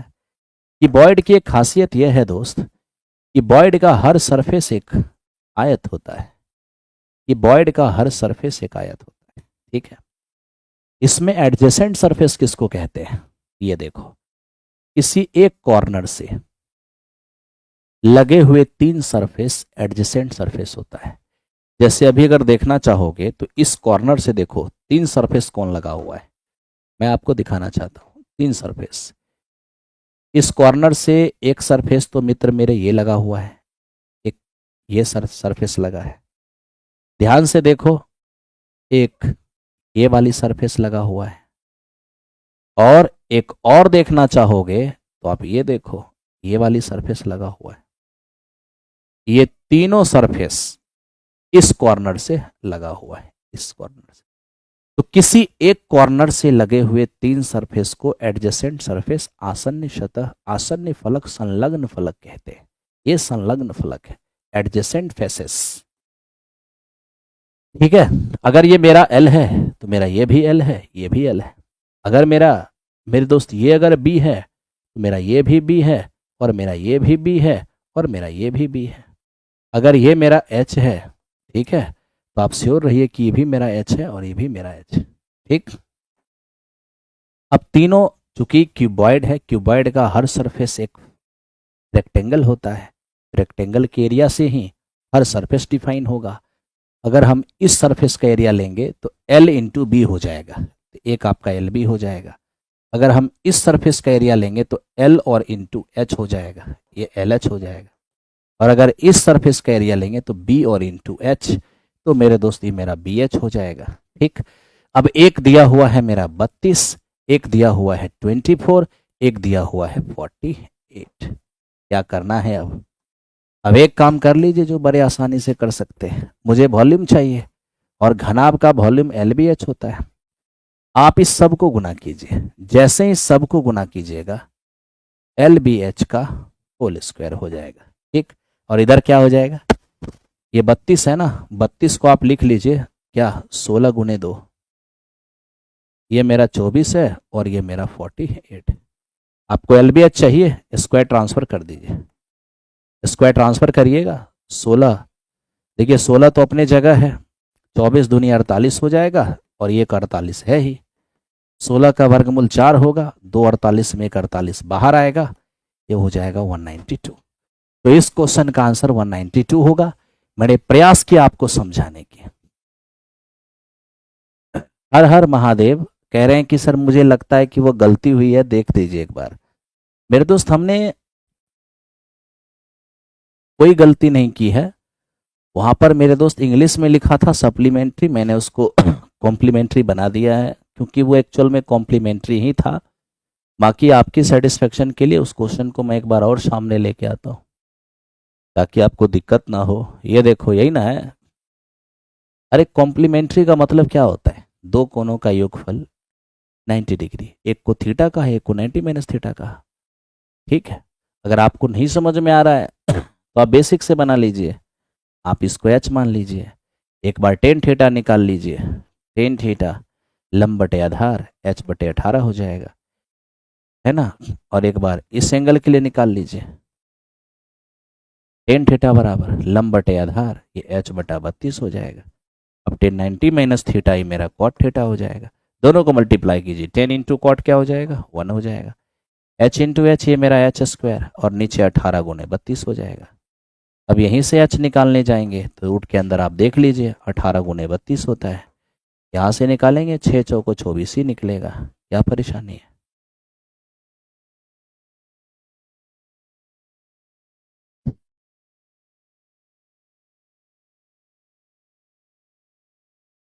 सर एंगल जो लिए हैं वहाँ 30 लेंगे, तो पहले वाला थीटा नज़दीक है तो 90 माइनस थीटा होगा ना।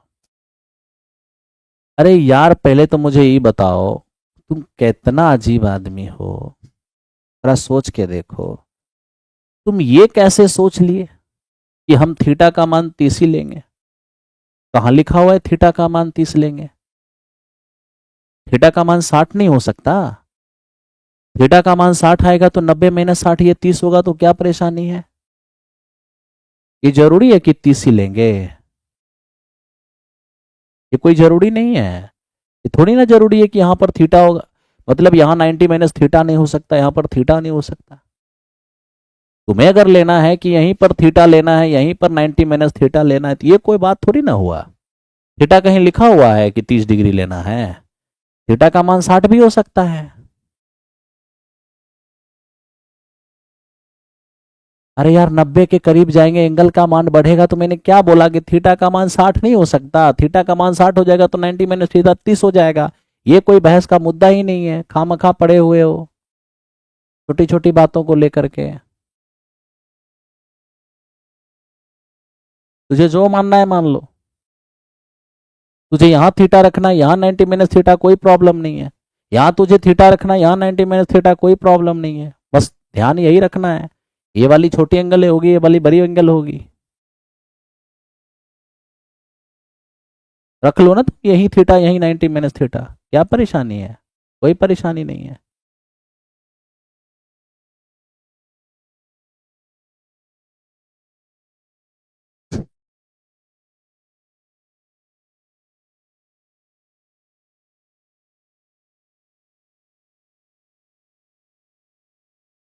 चलो आगे बढ़ो।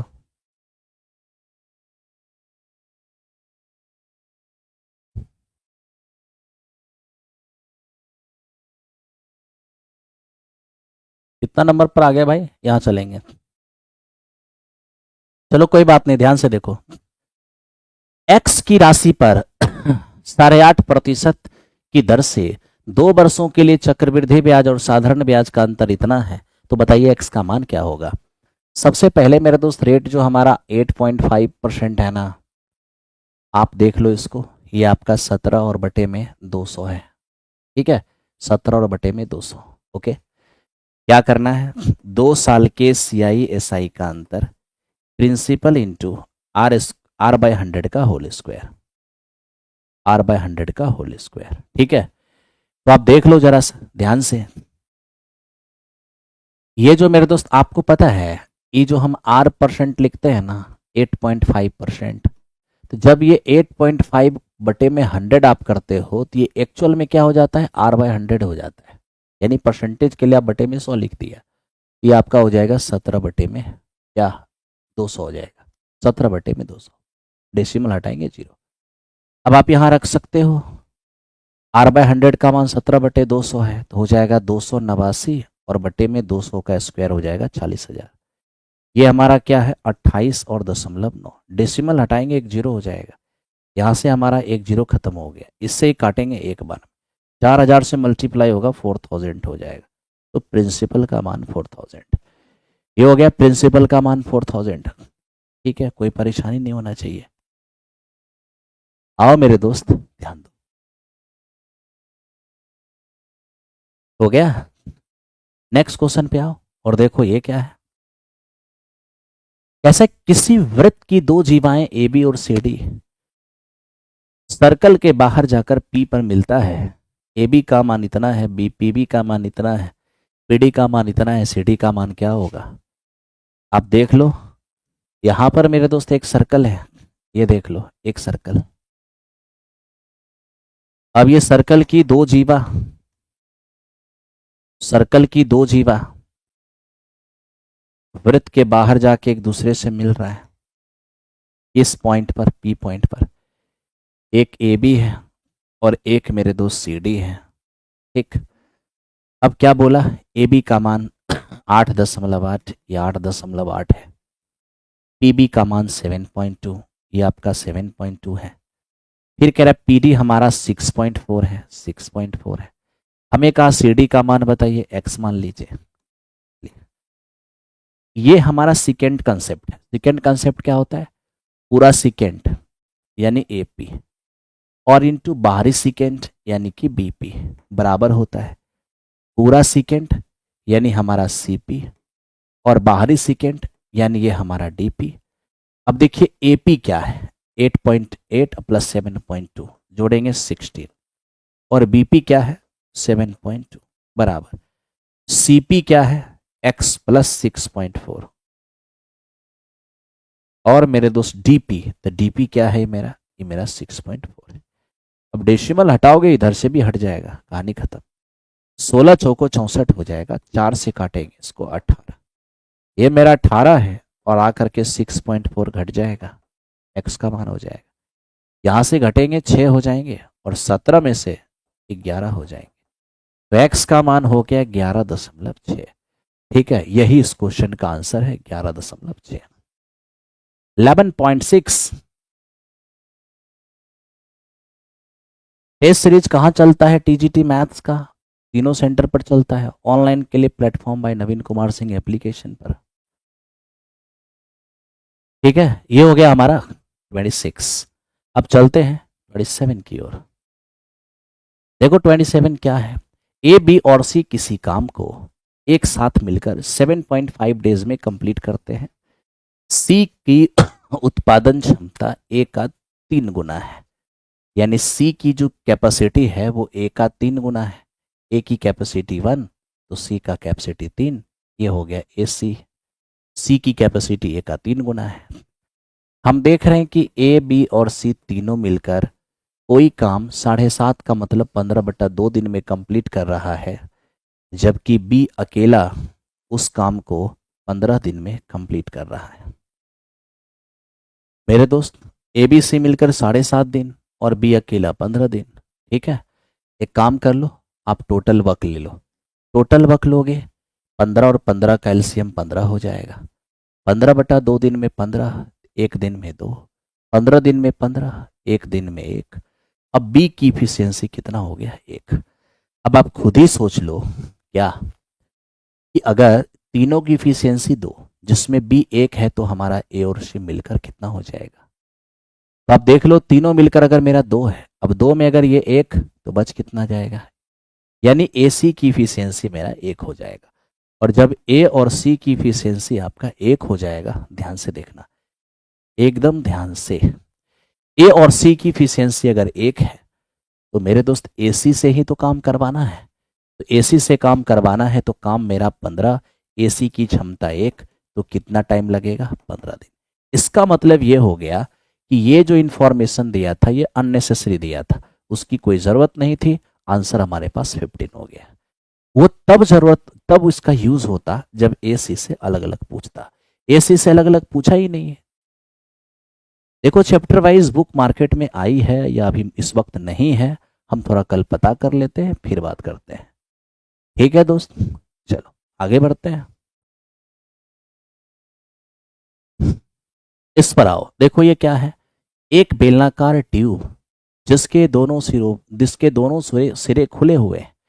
एक बेलनाकार ट्यूब है जिसका दोनों सिरा ओपन है। ठीक है, एक धातु 0.5 सेमी मोटी शीट से बनी हुई है। इसकी बाहरी त्रिज्या 4 सेमी है, लंबाई 2 मीटर है। ट्यूब बनाने में कितनी धातु सेमी क्यूब में उपयोग किया गया है। आप पहले तो ये समझिए कि आखिर ये है क्या।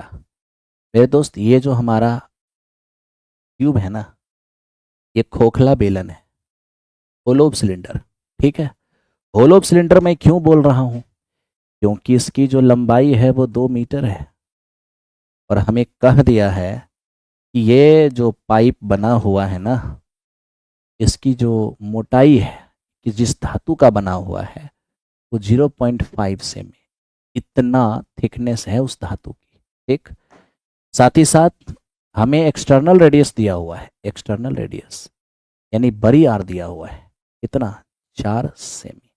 तो छोटी आर क्या होगा, तो आप 4 में से इस थिकनेस को हटा दीजिए, तो 4 सेमी में अगर मैं 0.5 सेमी को हटा दूंगा तो छोटी आर हो जाएगा 3.5 सेमी। बिल्कुल, क्या चाहिए हमें, चाहिए इसको बनाने में कितना धातु यूज हुआ है सेमी क्यूब में, यानी कि इस खोखले बेलन का आयतन। तो खोखले बेलन का वॉल्यूम होता है pi r square h minus pi छोटी r square h. Pi common आएगा, एच भी कॉमन आएगा, r square minus r square. अब देखिए पाई तो पाई ही रहेगा, एच हमारा 2 मीटर है, फिलहाल 2 मीटर को आप चाहो तो 200 सेमी लिख सकते हो। ठीक, ये क्या है r square minus r square, तो a plus b into a minus b होगा, r plus r into r minus r, r plus r करेंगे तो 4 प्लस 3.5 ये 7.5 हो जाएगा, और इंटू आर माइनस आर करेंगे तो 4 में से 3.5 घटाएंगे तो ये हमारा 0.5 रह जाएगा। ठीक है, अब यहाँ पर हम क्या कर सकते हैं मेरे दोस्त, डेसिमल यदि हम हटाते हैं तो नीचे हमारा 2 जीरो आएगा, 2 जीरो से 2 जीरो चला जाएगा, तो ये हो जाएगा 5 दूनी 10 यानी 750 पाई। बड़ी प्यार से आप निकाल सकते हो, 750 पाई इस क्वेश्चन का आंसर हो जाएगा। गुरुजी हमें समझ नहीं आता है तो पूछ लेता हूँ क्लियर, आप इतना अच्छा समझा देते हैं, अच्छा रिप्लाई देते हैं, दिल से धन्यवाद, बहुत रिस्पेक्ट है दिल में आपके प्रति। कोई बात नहीं मेरे दोस्त, आप भी समझो थोड़ा सा, क्या दिन भर क्लास में रहते हैं है ना, एक से एक लड़के आते हैं, एक से एक लड़के जाते हैं, कोई कुछ बोलता है कोई कुछ बोलता है, यानी दिन भर हजारों बच्चों का सामना करते हुए फिर शाम में आपके सामने आता हूँ। आप खुद ही सोचो, हमारे मेंटल का भी तो एक सीमा ही होगा ना। तो इस स्थिति में कभी कभी मैं थोड़ा सा, अब उम्र का भी दोष कहो, अभी जिस उम्र में है तो कभी कभी थोड़ा मोरा गुस्सा तो आ जाता है, तो उसको साइड करके चलना है, उसको दिल पे नहीं लेना है ना। अगर हम चाहेंगे भी कि हम 94 इयर्स की उम्र में जिए तो कैसे होगा, जो उम्र मेरा है कभी कभी तो ये हावी हो ही जाएगा, है ना। तो इसलिए कभी कभी गुस्सा आ जाता है, उसको दिल पे नहीं लेना है। ठीक है ब्रदर, आगे चलते हैं। हाँ हाँ मिलेगा पीडीएफ, सब कुछ मिलेगा। अब इसको देखो दोस्त, ये क्या है, एक व्यक्ति 1 घंटे 20 मिनट में धारा के विपरीत 4 किलोमीटर जाता है और केवल 24 मिनट में उसी स्थान पर वापस आ जाता है। अब सोचिए, अगर कोई जाता होगा धारा के दिशा में, धारा के विपरीत दिशा में, वापस आता होगा धारा की दिशा में, जाएगा धारा के विपरीत तो आएगा मेरे दोस्त कैसे, जाएगा धारा के विपरीत तो आएगा धारा की दिशा में। ठीक, सबसे पहले 1 घंटे 20 मिनट का मतलब क्या होता है, 1 घंटा 20 मिनट 60 से भाग दोगे 1/3 घंटा होगा, यानी ये मेरा 4/3 घंटा हो जाएगा। ठीक, फिर मेरे दोस्त 24 मिनट का मतलब क्या हो गया, 24 और बटे में 60, यानी बोले तो 2/5 घंटा हो जाएगा। ठीक, अब आइए जरा काम करते हैं। जब धारा के विपरीत जाएंगे तो बोट माइनस स्ट्रीम, 4 किलोमीटर की दूरी अगर आप जाते हैं 4/3 घंटे में, तब तो 3 किलोमीटर पर आवर आपका स्पीड काम करेगा। और जब धारा की दिशा में वही 4 किलोमीटर आप रिटर्न आते हैं, कितना 2/5 घंटे में, 10 किलोमीटर पर आवर आपकी स्पीड होगी। और अब आप क्या कह रहे हो, आप कह रहे हो सर अस्थिर पानी में, अस्थिर पानी में जाना है 13 किलोमीटर, अस्थिर पानी में ना कोई सपोर्टर है ना कोई विरोधी है, तो सीधा सीधा क्या हमको टाइम लगेगा। देखो शांत जल में तो नाव अपने ओरिजिनल स्पीड से जाएगा, यानी 13 किलोमीटर की दूरी जो है वो नाव अपनी स्पीड से जाएगा। एक काम करो, बी का मान निकाल लो, तो जोड़ दो, एस से एस खत्म होगा, ट्वाइस ऑफ बी ये हो जाएगा 10 और 3 13, तो बी का मान हो जाएगा कितना 13/2, इतना किलोमीटर पर आवर। वही चीज यहाँ रख दो 13 किलोमीटर, और मेरे दोस्ती हो जाएगा 13/2 किलोमीटर पर आवर। फाइनली मुझे 2 घंटा लगेगा, तो इस क्वेश्चन का आंसर हमारा 2 घंटा होगा, ये मेरा 2 घंटा होगा। ठीक है भाई,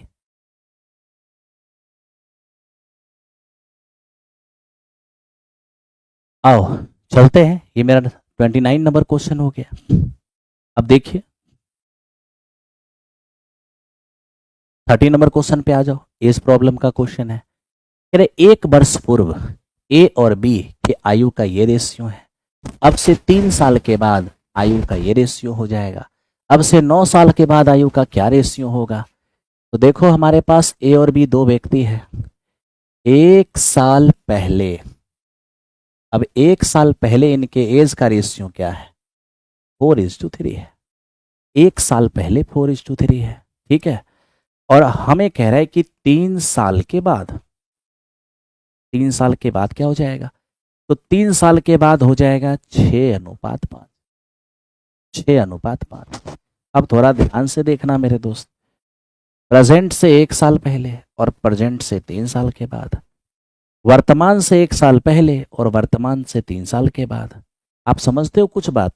प्रेजेंट से एक साल पहले, प्रेजेंट से 3 साल बाद, यानी कि 4 साल का गैप है। और 4 साल का गैप है, इसका मतलब 4 साल ए भी बढ़ेगा, 4 साल बी भी बढ़ेगा।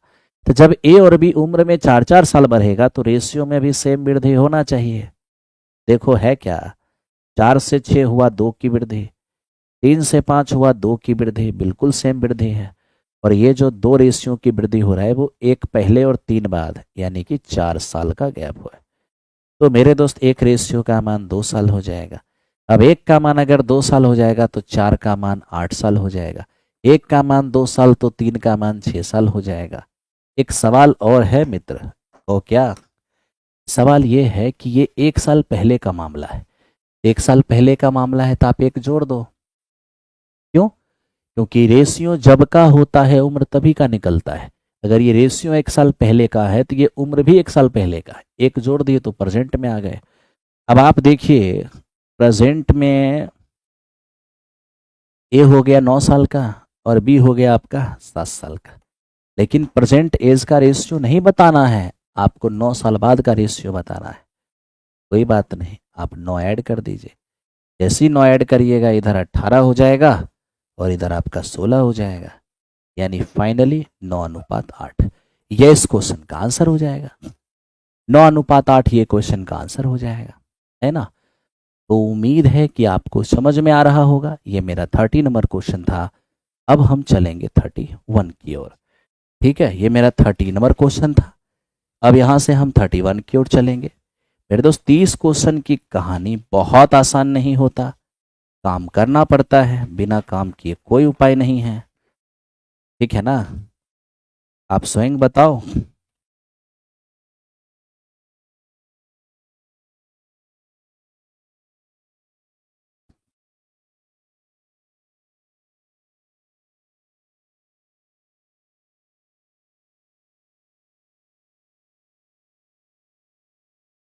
चलो अब इसको देखते हैं, ये क्या है। देखो ये हल्का कैलकुलेशन है मित्र, थोड़ा कैलकुलेशन आप कर लेना इसका, ठीक है। हम बस हिंट दे देते हैं, आप हल्का कैलकुलेशन कर लेना, ठीक। ये आपका 38 और माइनस ये 5√3 है ना, और डिनोमिनेटर में ये 26 और प्लस 7√3 है।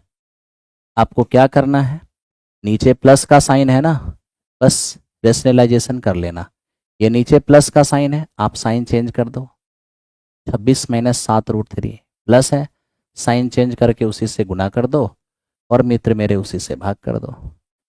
अब इसको थोड़ा कैलकुलेशन करोगे तो ये क्या होगा, ये 18√3 और -11 और बटे 23। मित्र मेरे इसका स्क्वायर नजर आएगा रूट के अंदर में, ठीक है। अब इससे एक बाहर आ जाएगा, यानी 18√3 और -11 और बटे में 23। और यही आपको दिया हुआ क्या है, a+b√3 और बटे में 23, ठीक। अब आपको कंपैरिजन कर लेना है, 23 है तो 23, √3 का गुणांक b है, यहाँ √3 का गुणांक 18 है तो b का मान 18 हो जाएगा। ये देखो बिना √3 वाला a है और इधर बिना √3 वाला -11 है, तो b का मान 18 हो गया, a का मान -11 हो गया। यही बैठा दो, b का मान 18, a का मान -11, सॉल्व करोगे ये 29 हो जाएगा। ये 29 हो जाएगा। थोड़ा कैलकुलेशन करना, कोई दिक्कत आपको नहीं होगा, ठीक है मेरे दोस्त। 30 नंबर क्वेश्चन एक बार देखिए। 30 नंबर क्वेश्चन में क्या देखें मेरे दोस्त, मुझे बताओ ना। 30 नंबर क्वेश्चन में हम क्या देखें, तुम ही बताओ, क्या प्रॉब्लम है इसमें आपको। एक साल पहले बोला है मेरे दोस्त, एक साल पहले यही ना आपका 1 साल पहले का रेशियो है और ये 3 साल बाद का रेशियो है। तो वर्तमान से 1 साल पहले और वर्तमान से 3 साल के बाद तो 4 साल का गैप हुआ ना, इसलिए गैप को 4 साल के बराबर किए। 1 का मान 2 आया, 4 का मान 8, 3 का मान 6। क्या समस्या है? अब चूंकि ये रेशियो है 1 साल पहले का, तो उम्र भी 1 साल पहले का आया, इसलिए एक जोड़ दिए दोनों में।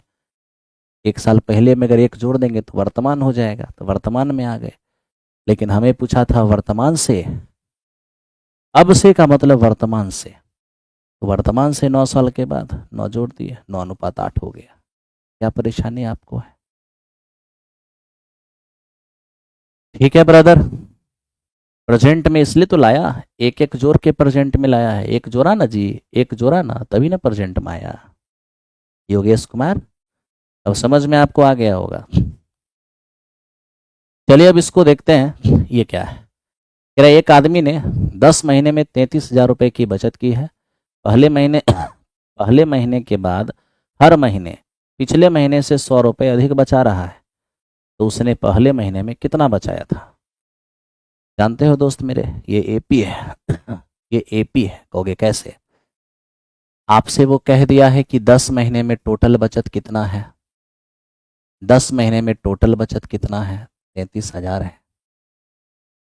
आपको ये भी पता है कि पहला महीना में जो भी बचाएगा उसका अगला महीना 100 ज़्यादा बचाएगा, उसका अगला महीना फिर 100 ज़्यादा बचाएगा। मतलब इसकी बचत जो है हर महीने क्या हो जाएगी? 100 बढ़ती जाएगी। हर महीने 100 बढ़ेगी, हर महीने 100 बढ़ेगी। तो मेरे दोस्त इसी तरह से बढ़ते हुए जो मेरा 10वां महीना है, मतलब पहला महीना से 10वां महीना तक बचाएगा, और सभी बचत को जोड़ोगे तो 33,000 हो जाएगा। तो मेरे दोस्त हर महीने जितना जितना बचत बढ़ रहा है, यही तो मेरा कॉमन डिफरेंस है। आप कहोगे हाँ, ये है 10वां महीना का योगफल। हमें क्या मांगा है? फर्स्ट टर्म बताइए। तो आपको तो पता ही होना चाहिए कि एस एन बराबर क्या होता है? n/2 first term plus last term. ठीक है। अब मेरे दोस्त आप यहाँ पे सोच के देखो, first term plus last term, क्या आपको लास्ट टर्म पता है कि लास्ट टर्म मेरा क्या होगा? तो मित्र मेरे, लास्ट टर्म आपको पता होना चाहिए कि लास्ट टर्म मेरा 10वां पद है। 10वां पद क्या होता है? a+9d होता है। तो देखो, ए तो मेरा x है 9, डी कितना है? 100। तो मेरे दोस्त 900 हो जाएगा। तो 10वां पद जो मेरा होगा वो x+900 होगा। आओ जरा बैठा दो, जोड़ करके 33,000 दिया हुआ है। ठीक है, 10 महीने की बात है तो n हमारा 10 है, फर्स्ट टर्म x है, और लास्ट टर्म हमारा x+900 है। x+900 है। ठीक है, अब यहाँ से सॉल्व करेंगे। 5 5 6 30, 5 6 30, 00 हो जाएगा। और मेरे दोस्त यहाँ पर क्या हो जाएगा? 2x और प्लस में 900, 900 आके घटेगा तो ये हो जाएगा 5700। ये हमारा 2x, x का मान क्या हो जाएगा? 2850 हो जाएगा। तो 2850 इस क्वेश्चन का आंसर होगा। उम्मीद है आप सभी को समझ में आ रहा होगा। ठीक है मेरे दोस्त, 2854 कैसे? नेट कट गया क्या हो?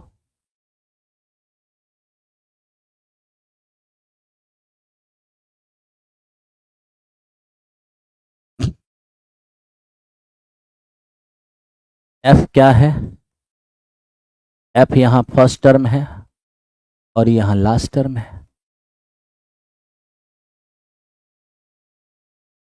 अगर आपको इतना समझ में नहीं आ रहा है तो आप फॉर्मूला ही लिख लो।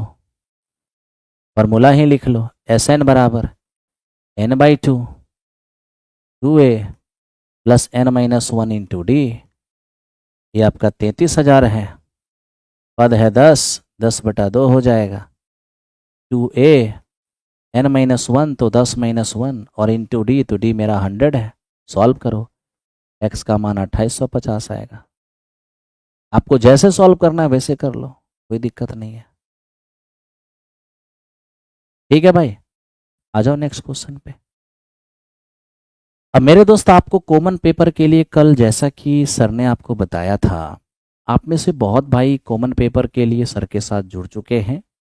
जो भाई कॉमन पेपर के लिए अभी तक सोच रहे हैं कि कहाँ जुड़ें, कैसे तैयारी करें, तो भारतीय राष्ट्रीय आंदोलन करेंट अफेयर्स और साथ में इंडियन ज्योग्राफी, इन तीनों का एक साथ विकास सर के द्वारा आप सभी की सेवा में लाया गया है। सारथी बैच है ये, और कॉमन पेपर में इन चीज़ों का बेहतरीन कलेक्शन, बेहतरीन कंटेंट के साथ ये बिल्कुल अपडेटेड वर्जन का बैच है। आप में से जो भाई कॉमन पेपर की प्रिपरेशन करना चाहेंगे तो आप सर के साथ ज़रूर जुड़ जाइएगा, ठीक है। चलो ध्यान दो मेरे दोस्त, क्वेश्चन बनेगा, धीरे धीरे धीरे धीरे आप में ग्रोथ आएगी।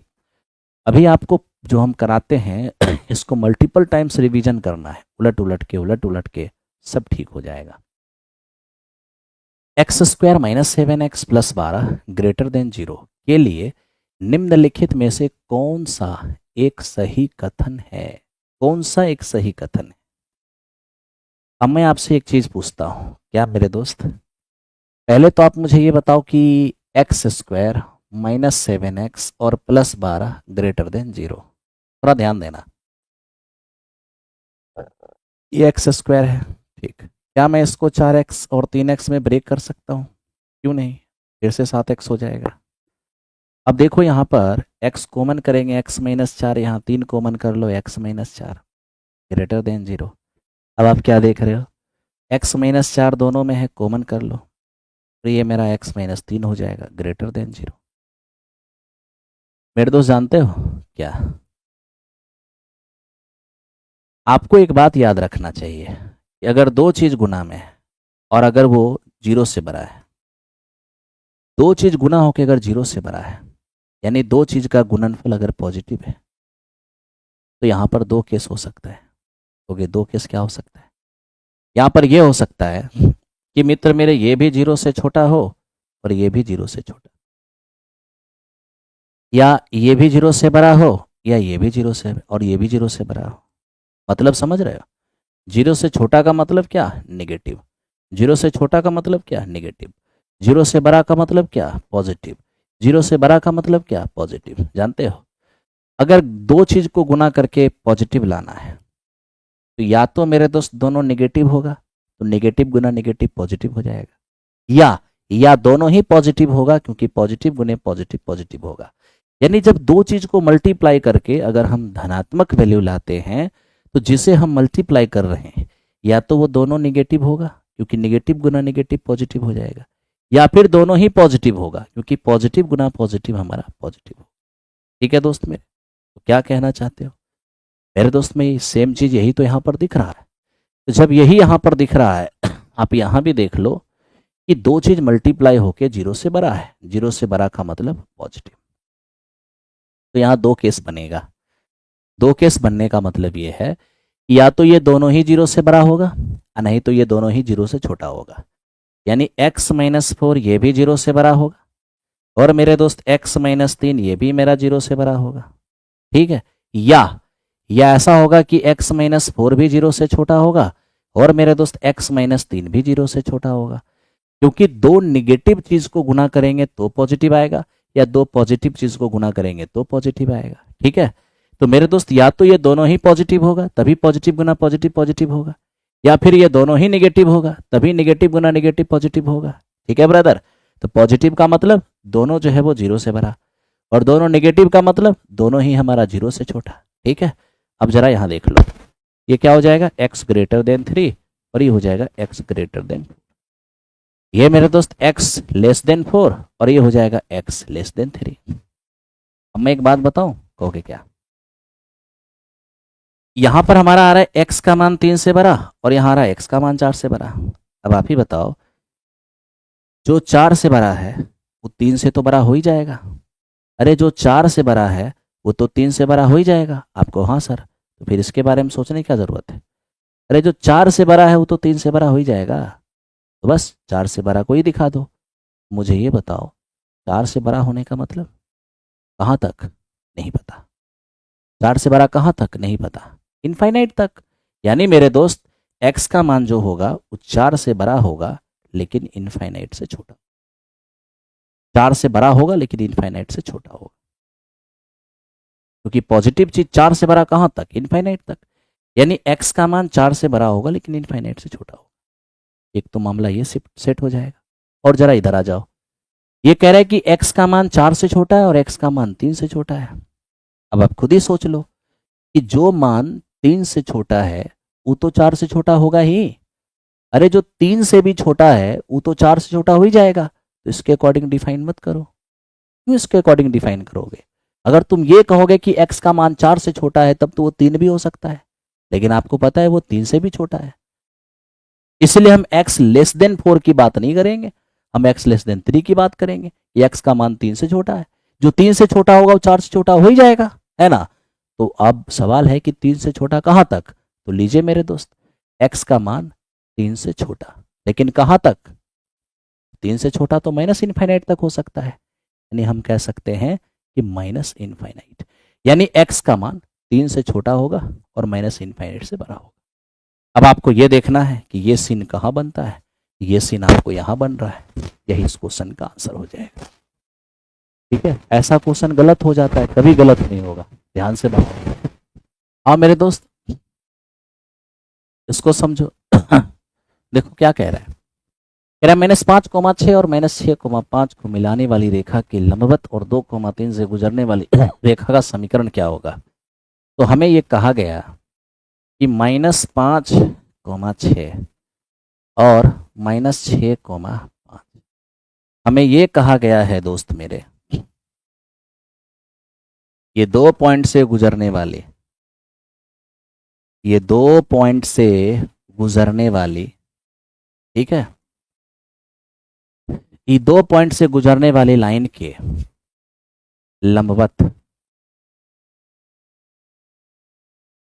ये 2 पॉइंट से गुजरने वाली लाइन के लंबवत, लेकिन किससे पास करने वाली? 2,3 से पास करने वाली, ठीक है।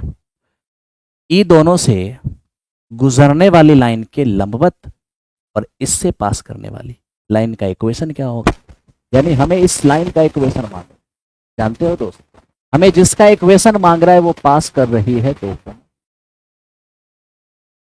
तो जिस लाइन का इक्वेशन मांगा अगर वो 2,3 से पास कर रही है, श्योर है कि इसके इक्वेशन को ये 2,3 सेटिस्फाई, देखो क्या ये सेटिस्फाई कर रहा है? 0 बना रहा है? नहीं बना रहा है। क्या ये सेटिस्फाई कर रहा है? नहीं। क्या ये सेटिस्फाई कर रहा है? हाँ, 5 में 5 गया तो 0 बिल्कुल सेटिस्फाई, यानी ऑप्शन नंबर सी इसका आंसर हो सकता है। लेकिन मेरे दोस्त अगर इसको हम मेथड से बनाना चाहें तो कैसे बना सकते हैं? इसके लिए एक पॉइंट से पास कर रही है ना, तो पॉइंट स्लोप फॉर्म में इक्वेशन लिखना होगा, यानी इसके लिए हमें इसका स्लोप निकालना होगा। अब इसका स्लोप आएगा कैसे? तो सवाल यहाँ ये है कि इसका स्लोप निकालने के लिए मुझे ई दोनों पॉइंट से पास करने वाली लाइन का स्लोप निकालना होगा। अब 2 पॉइंट से गुजरने वाली लाइन का स्लोप क्या होता है? y2 minus y1 x2 minus x1, ठीक। तो y2 माइनस y1 यानी कि 5 माइनस 6, x2 माइनस x1 -6 -1। अब देख ले मेरे दोस्त, ऊपर -1 नीचे -1 हो जाए, ये 1 हो जाए। आप खुद ही देख लो, आपको तो पता है कि 2 लाइन जब परपेंडिकुलर हो एक दूसरे पर तो स्लोप का प्रोडक्ट -1 है। m1 मुझे पता नहीं, m2 मेरा 1 है बराबर -1, अब तो m1 भी हमारा -1 हो गया, -1। अब मेरे दोस्त पॉइंट स्लोप फॉर्म में इक्वेशन लिखोगे y माइनस y1 बराबर m into x minus x1। तो देखो y माइनस y1 कितना है? 3। स्लोप देख लो -1, x माइनस x1 देख लो कितना है? 2 है। तो y माइनस 3 बराबर -x और ये हो जाएगा 2। x को इस बार ले आओ, x प्लस वाई, तो इस बार आएगा तो -5 बराबर 0। कौन सा आंसर होगा? ऑप्शन नंबर सी इस क्वेश्चन का आंसर होगा। हेलो, साउंड तो आ ही रहा होगा दोस्त, क्या दिक्कत है? साउंड कोई दिक्कत नहीं है। ये 34 नंबर हो गया। आओ अब चलते हैं 35 नंबर सवाल देखो। हमें क्या बोल रहा है दोस्त? Mod class. मॉड क्लास किसको कहते हैं? मैक्सिमम फ्रीक्वेंसी, मैक्सिमम फ्रीक्वेंसी वाला क्लास मॉड क्लास होगा।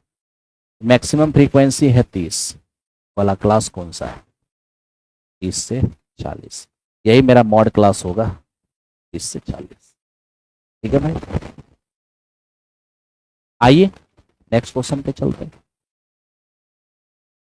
अब इसको देखिए दोस्त मेरे, ये क्या कह रहा है? हमें कह रहा है 36 नंबर क्वेश्चन, ये इक्वेशन और वो इक्वेशन, दोनों इक्वेशन का पॉइंट ऑफ इंटरसेक्शन क्या होगा? मतलब ये दोनों इक्वेशन को सॉल्व करेंगे, एक्स वाई का क्या मान आएगा? मेरे दोस्त जानते हो, सॉल्व करने में हालत खराब हो जाएगा। कैसे? यहाँ से एक्स वाई का मान निकालोगे, यहाँ डालोगे, क्वाड्रेटिक बनेगा, सॉल्व करोगे तो रिजल्ट आएगा। टोटली बकवास हो जाएगा, इतना टाइम कहाँ है पेपर के अंदर। तो क्या करें? ऑप्शन पुट करके देखो कौन है जो दोनों को सेटिस्फाई कर रहा है। 4 2, अगर मैं 4 और 2 रखता हूँ, 16 - 6 10 आ जाएगा, बिल्कुल सही।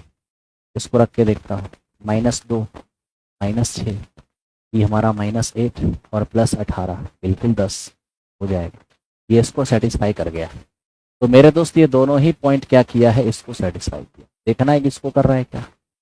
तो 4 का स्क्वायर 16, 2 का स्क्वायर 4, 4 दूनी 8, 4 दूनी 8, -20। देख लो 16 4 हमारा 8 से 8 चला गया, 20 - 20 बिल्कुल 0 आ गया, बिल्कुल सेटिस्फाई कर रहा है। इसलिए यही इस क्वेश्चन का आंसर हो, यही इस क्वेश्चन का आंसर हो। ठीक है मेरे दोस्त, देखो प्रैक्टिस बाइलिंगुअल होता है, यहाँ पर बाइलिंगुअल होता है। ठीक है दोस्तों, तो सबसे बेस्ट तरीका यही था मेरे दोस्त। Okay, thank you. आओ जरा इस क्वेश्चन को देखें। एक बॉक्स में 100 शर्ट है जिसमें 88 अच्छी, 8 में कम दोष है और 4 में ज़्यादा दोष है, यानी ज़्यादा प्रॉब्लम। ठीक, अब 100 शर्ट है। अब 100 शर्ट में हमें कह दिया कि 88 जो है वो गुड है और 8 जो है वो कम डिमेरिट वाला है, कम दोष वाला, और 4 जो है वो ज़्यादा प्रॉब्लम वाली है, ज़्यादा दोष वाला है। ठीक, तो देख लो 100 में 88 अगर अच्छा है, बच गया 12, 12 में 8 कम दोष वाला और 4 ज़्यादा दोष वाला है। मतलब सीधा समझो कि दोनों में प्रॉब्लम है, 12 में प्रॉब्लम है, 88 में कोई प्रॉब्लम नहीं। ठीक, अब क्या लिखता है? लिखता है कि जिम्मी एक व्यवसायी है और जिम्मी क्या करती है? केवल अच्छी शर्ट को स्वीकार करती है, परंतु सुजाता सुजाता एक दूसरी व्यापारी है जो केवल उस शर्ट को अस्वीकार करती है जिसमें बड़ा दोष है ना? यानी जिसमें बड़ा दोष है सुजाता उसे एक्सेप्ट नहीं करेगी, लेकिन जिम्मी केवल अच्छे शर्ट को ही एक्सेप्ट करेगी। अब कहा गया कि एक शर्ट को बिना देखे बॉक्स से निकाला जाता है, जिम्मी के द्वारा स्वीकार नहीं करना और सुजाता के द्वारा स्वीकार करना, इसकी प्रोबेबिलिटी क्या होगा? अब देखिए, हमें कहा है कि सर जिम्मी के द्वारा स्वीकार नो करना।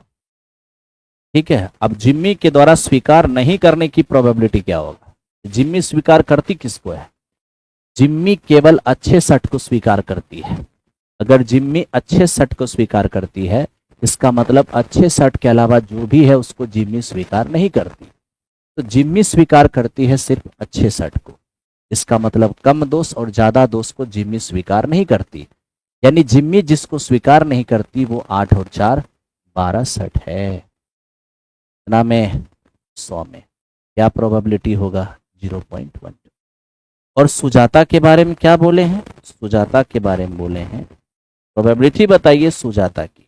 क्या? स्वीकार करने की, स्वीकार करने की। तो सुजाता के बारे में क्या कहा गया है? सुजाता केवल उसको रिजेक्ट करती है जिसमें बड़ा दोष है। तो ज्यादा दोष तो केवल और केवल यहाँ है। सुजाता केवल इसको रिजेक्ट करती है, इसका मतलब इसको सेलेक्ट करती है, ये दोनों को। सुजाता 88 और 9 96 को ये सेलेक्ट करती है। कितना में? 100 में, यानी कि 0.96। तो इस क्वेश्चन का आंसर होगा 0.12 और 0.96। यही इस क्वेश्चन का आंसर है। एकदम दिल से आशीर्वाद है मेरे दोस्त, दिल से आशीर्वाद है। ठीक है, पढ़ो। अब इसको देखो, आखिर ये क्या है। कह रहा है ओ केंद्र वाले वृत्त में ए बी और सी डी जीवा के विपरीत दो समांतर जीवाएं हैं। सेंटर के व्यास के विपरीत यानी सेंटर के विपरीत। देखो हमारे पास एक सर्कल है, ठीक है। क्या कहा गया, हमें कहा गया कि सेंटर के अपोजिट ए बी और सी डी दो पैरेलल कोड है। अब देख लो, एक यहां है मित्र और एक मेरा यहां, दो पैरेलल कोड एकदम सेंटर के अपोजिट में। एक हमारा ए बी है और एक हमारा सी डी है। क्या कहा गया, ए बी है 12 और सी डी है 18। ए बी और सी डी के बीच की दूरी 15। देख लीजिए, ए बी और सी डी के बीच की दूरी, एकदम बीच का डिस्टेंस, ये हमारा बीच का डिस्टेंस है, ए बी और सी डी के बीच का डिस्टेंस, ठीक है। कितना, अब आप जान रहे हो कि ये निश्चित तौर पर ये मेरे दोस्त इसके पैरेलल है। अगर ये इसके पैरेलल है, सेंटर से आप इस पर परपेंडिकुलर डालोगे, ये वैसा करोगे, ये भी मेरे दोस्त हमारा, ठीक। क्या कहता है, अब ए बी का मान 12, सी डी का मान 18। 18 जो होगा वो मेरे दोस्त 9 हो जाएगा, और जो मेरा 12 हो जाएगा 6 हो जाएगा। अब आप यहां देख लेना, अगर आप यहां से इनको मिला दो और यहां से इनको मिला दो, रेडियस है। सवाल यहां ये है कि दोनों जीवा के बीच का डिस्टेंस जो है वो आपका 15 है। एक काम कर लो ना दोस्त, ये पूरा 15 में अगर इसको x कह देंगे तो ये मेरा 15 माइनस एक्स होगा जी। रेडियस को r कह दो, रेडियस को r कह दो। आपके पास दो समकोण त्रिभुज है, अगर इसमें चलोगे तो कर्ण स्क्वायर बराबर क्या होगा, आधार स्क्वायर प्लस लंब स्क्वायर, ये हो जाएगा। और अगर इसमें चलोगे तो आर स्क्वायर बराबर क्या होगा, 9 का स्क्वायर और 15 माइनस एक्स का स्क्वायर, ये 15 माइनस एक्स का स्क्वायर। अब LHS बराबर RHS को बराबर करो, एक्स स्क्वायर प्लस 6 का स्क्वायर बराबर एक्स स्क्वायर प्लस 6 का स्क्वायर 36, 81 और प्लस ये ए स्क्वायर माइनस बी 2ab और प्लस में बी स्क्वायर। अब यहां देख लो, एक्स स्क्वायर से एक्स स्क्वायर चला गया, इस एक्स आके इधर पॉजिटिव हो जाएगा। इधर आप देख लो, 5 और 1 6, 8 4 12, 8 2 10, 10 और 1 11 हो जाएगा। और मेरे दोस्त ये 2 और 1 3 हो जाएगा, माइनस में 36। यहां से देख लो, ये 30x हो गया है, और ये जब घटेगा ये 0 हो जाएंगे, और 11 में से 3 गया तो 8 हो जाएगा, मेरा 2 हो जाएगा। कुछ तो गड़बड़ हो गया। यहाँ देखो, 9 का स्क्वायर 81 है, 5 और 1 6, 8 और 2 10, ओ ये मेरे दोस्त कितना हो जाएगा, 306। जब घटाओगे तो आ जाएगा 270, यानी x का मान हो जाएगा कितना, लीजिए अब x का मान आ गया। आपको चाहिए रेडियस, चलो इसी में बैठा दो, आर स्क्वायर बराबर क्या होगा, एक्स स्क्वायर तो 9 का स्क्वायर 81, 6 का स्क्वायर 36, आर स्क्वायर बराबर ये कितना 7 और ये 11, तो आर का मान क्या हो जाएगा, 13 में 117, 3√13 हो जाएगा। तो 3√13 इस क्वेश्चन का आंसर हो, 3√13 इस क्वेश्चन का आंसर। ठीक है, बिल्कुल बिल्कुल आशीर्वाद, तहे दिल से आशीर्वाद है मेरे दोस्त। ठीक है भाई, चलो 39 नंबर क्वेश्चन पे आ जाओ। क्या है, एक समलंब की दो समांतर भुजाओं में 12 सेमी का अंतर है।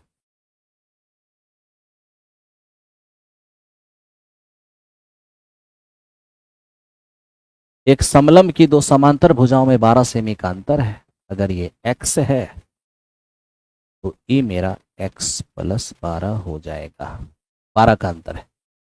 दोनों समांतर भुजाओं के बीच की दूरी 60 है, यह हाइट हमारा 60 है। बताइए समलंब का क्षेत्रफल क्या होगा। तो लो मेरे दोस्त, 1/2 पैरेलल साइड का योगफल 2x प्लस 12 और इंटू पैरेलल साइड के बीच का डिस्टेंस 60, कितना 1380। अब देख लीजिए यहां से हो जाएगा 2x और प्लस 12 बराबर 30, एक जीरो जीरो जाएगा, 4 तिया 12, 6 तिया 18, यानी 2x का मान हो जाएगा 34, x का मान कितना 17। हमें क्या कह रहे हैं, प्रत्येक समांतर भुजाएं, ये आपका 17 होगा, 17 और 12 29 हो जाएगा। ठीक है, 29 और 17 हो जाएगा, 29 और 17। ठीक, आइए अब चलते हैं क्वेश्चन नंबर नेक्स्ट। लास्ट सवाल है ये आज का, ध्यान दीजिए। कह रहा है कि 5 महिलाओं और 4 पुरुषों में से 3 सदस्य की एक समिति बनाना है, कम से कम एक सदस्य महिला हो, अलग अलग कितने तरीके से किया जा सकता है। अब आप सोच लीजिए, 5 वुमन है और 4 मेन है, इनमें से कितना मेंबर की कमेटी बनाना है, इनमें से 3 मेंबर की कमेटी बनाना है, 3 मेंबर्स कमेटी। और इसमें क्या बोला है, एटलीस्ट 1 वुमन, एटलीस्ट 1 वुमन। मेरे दोस्त, अगर एटलीस्ट 1 वुमन की बात हो रही है, ध्यान से देखो, कम से कम एक वुमन का मतलब क्या होता है, कि तीनों वुमन होगी तो भी कोई दिक्कत नहीं। एक वुमन तो 2 मेन होगा, या 2 वुमन 1 मेन होगा, या तीनों वुमन तो 1 भी मेन नहीं होगा, यही ना। तो मैं क्यों, कम से कम एक वुमन का मतलब है कि सभी वुमन होगी तो भी दिक्कत है। एक वुमन तो 2 मेन, या 2 वुमन तो 1 मेन, तीनों वुमन तो 1 भी मेन नहीं। लो, हमारे पास वुमन है कितने, 5 में से 1 वुमन होगी तो मेरे दोस्त 4, 2 मेन होगा, या 2 वुमन होगी तो 1 मेन होगा, या मेरे दोस्त यहां पर 3 वुमन हो तो 1 भी मेन नहीं हो, 1 भी मेन नहीं। 1 महिला 2 पुरुष, 2 महिला 1 पुरुष, तीनों महिला तो 1 भी पुरुष नहीं। अब देख लीजिए यहां पर ये 5 और 12 में 6 30 हो जाएगा, ये मेरा 10 10 6 को 40 हो जाएगा, 5C2 ये मेरा 10 और इंटू 1 हो जाएगा, 70 और 10 हो जाएगा 80। इस क्वेश्चन का रिजल्ट कितना होगा, 80, ऑप्शन नंबर 3 हो जाएगा। तो चलिए दोस्त मेरे, आज का सेवा यहीं पर समाप्त हो गया, मिलते हैं कल, काफी मजा आएगा आपको, बहुत अच्छा। Thank you, thank you very much.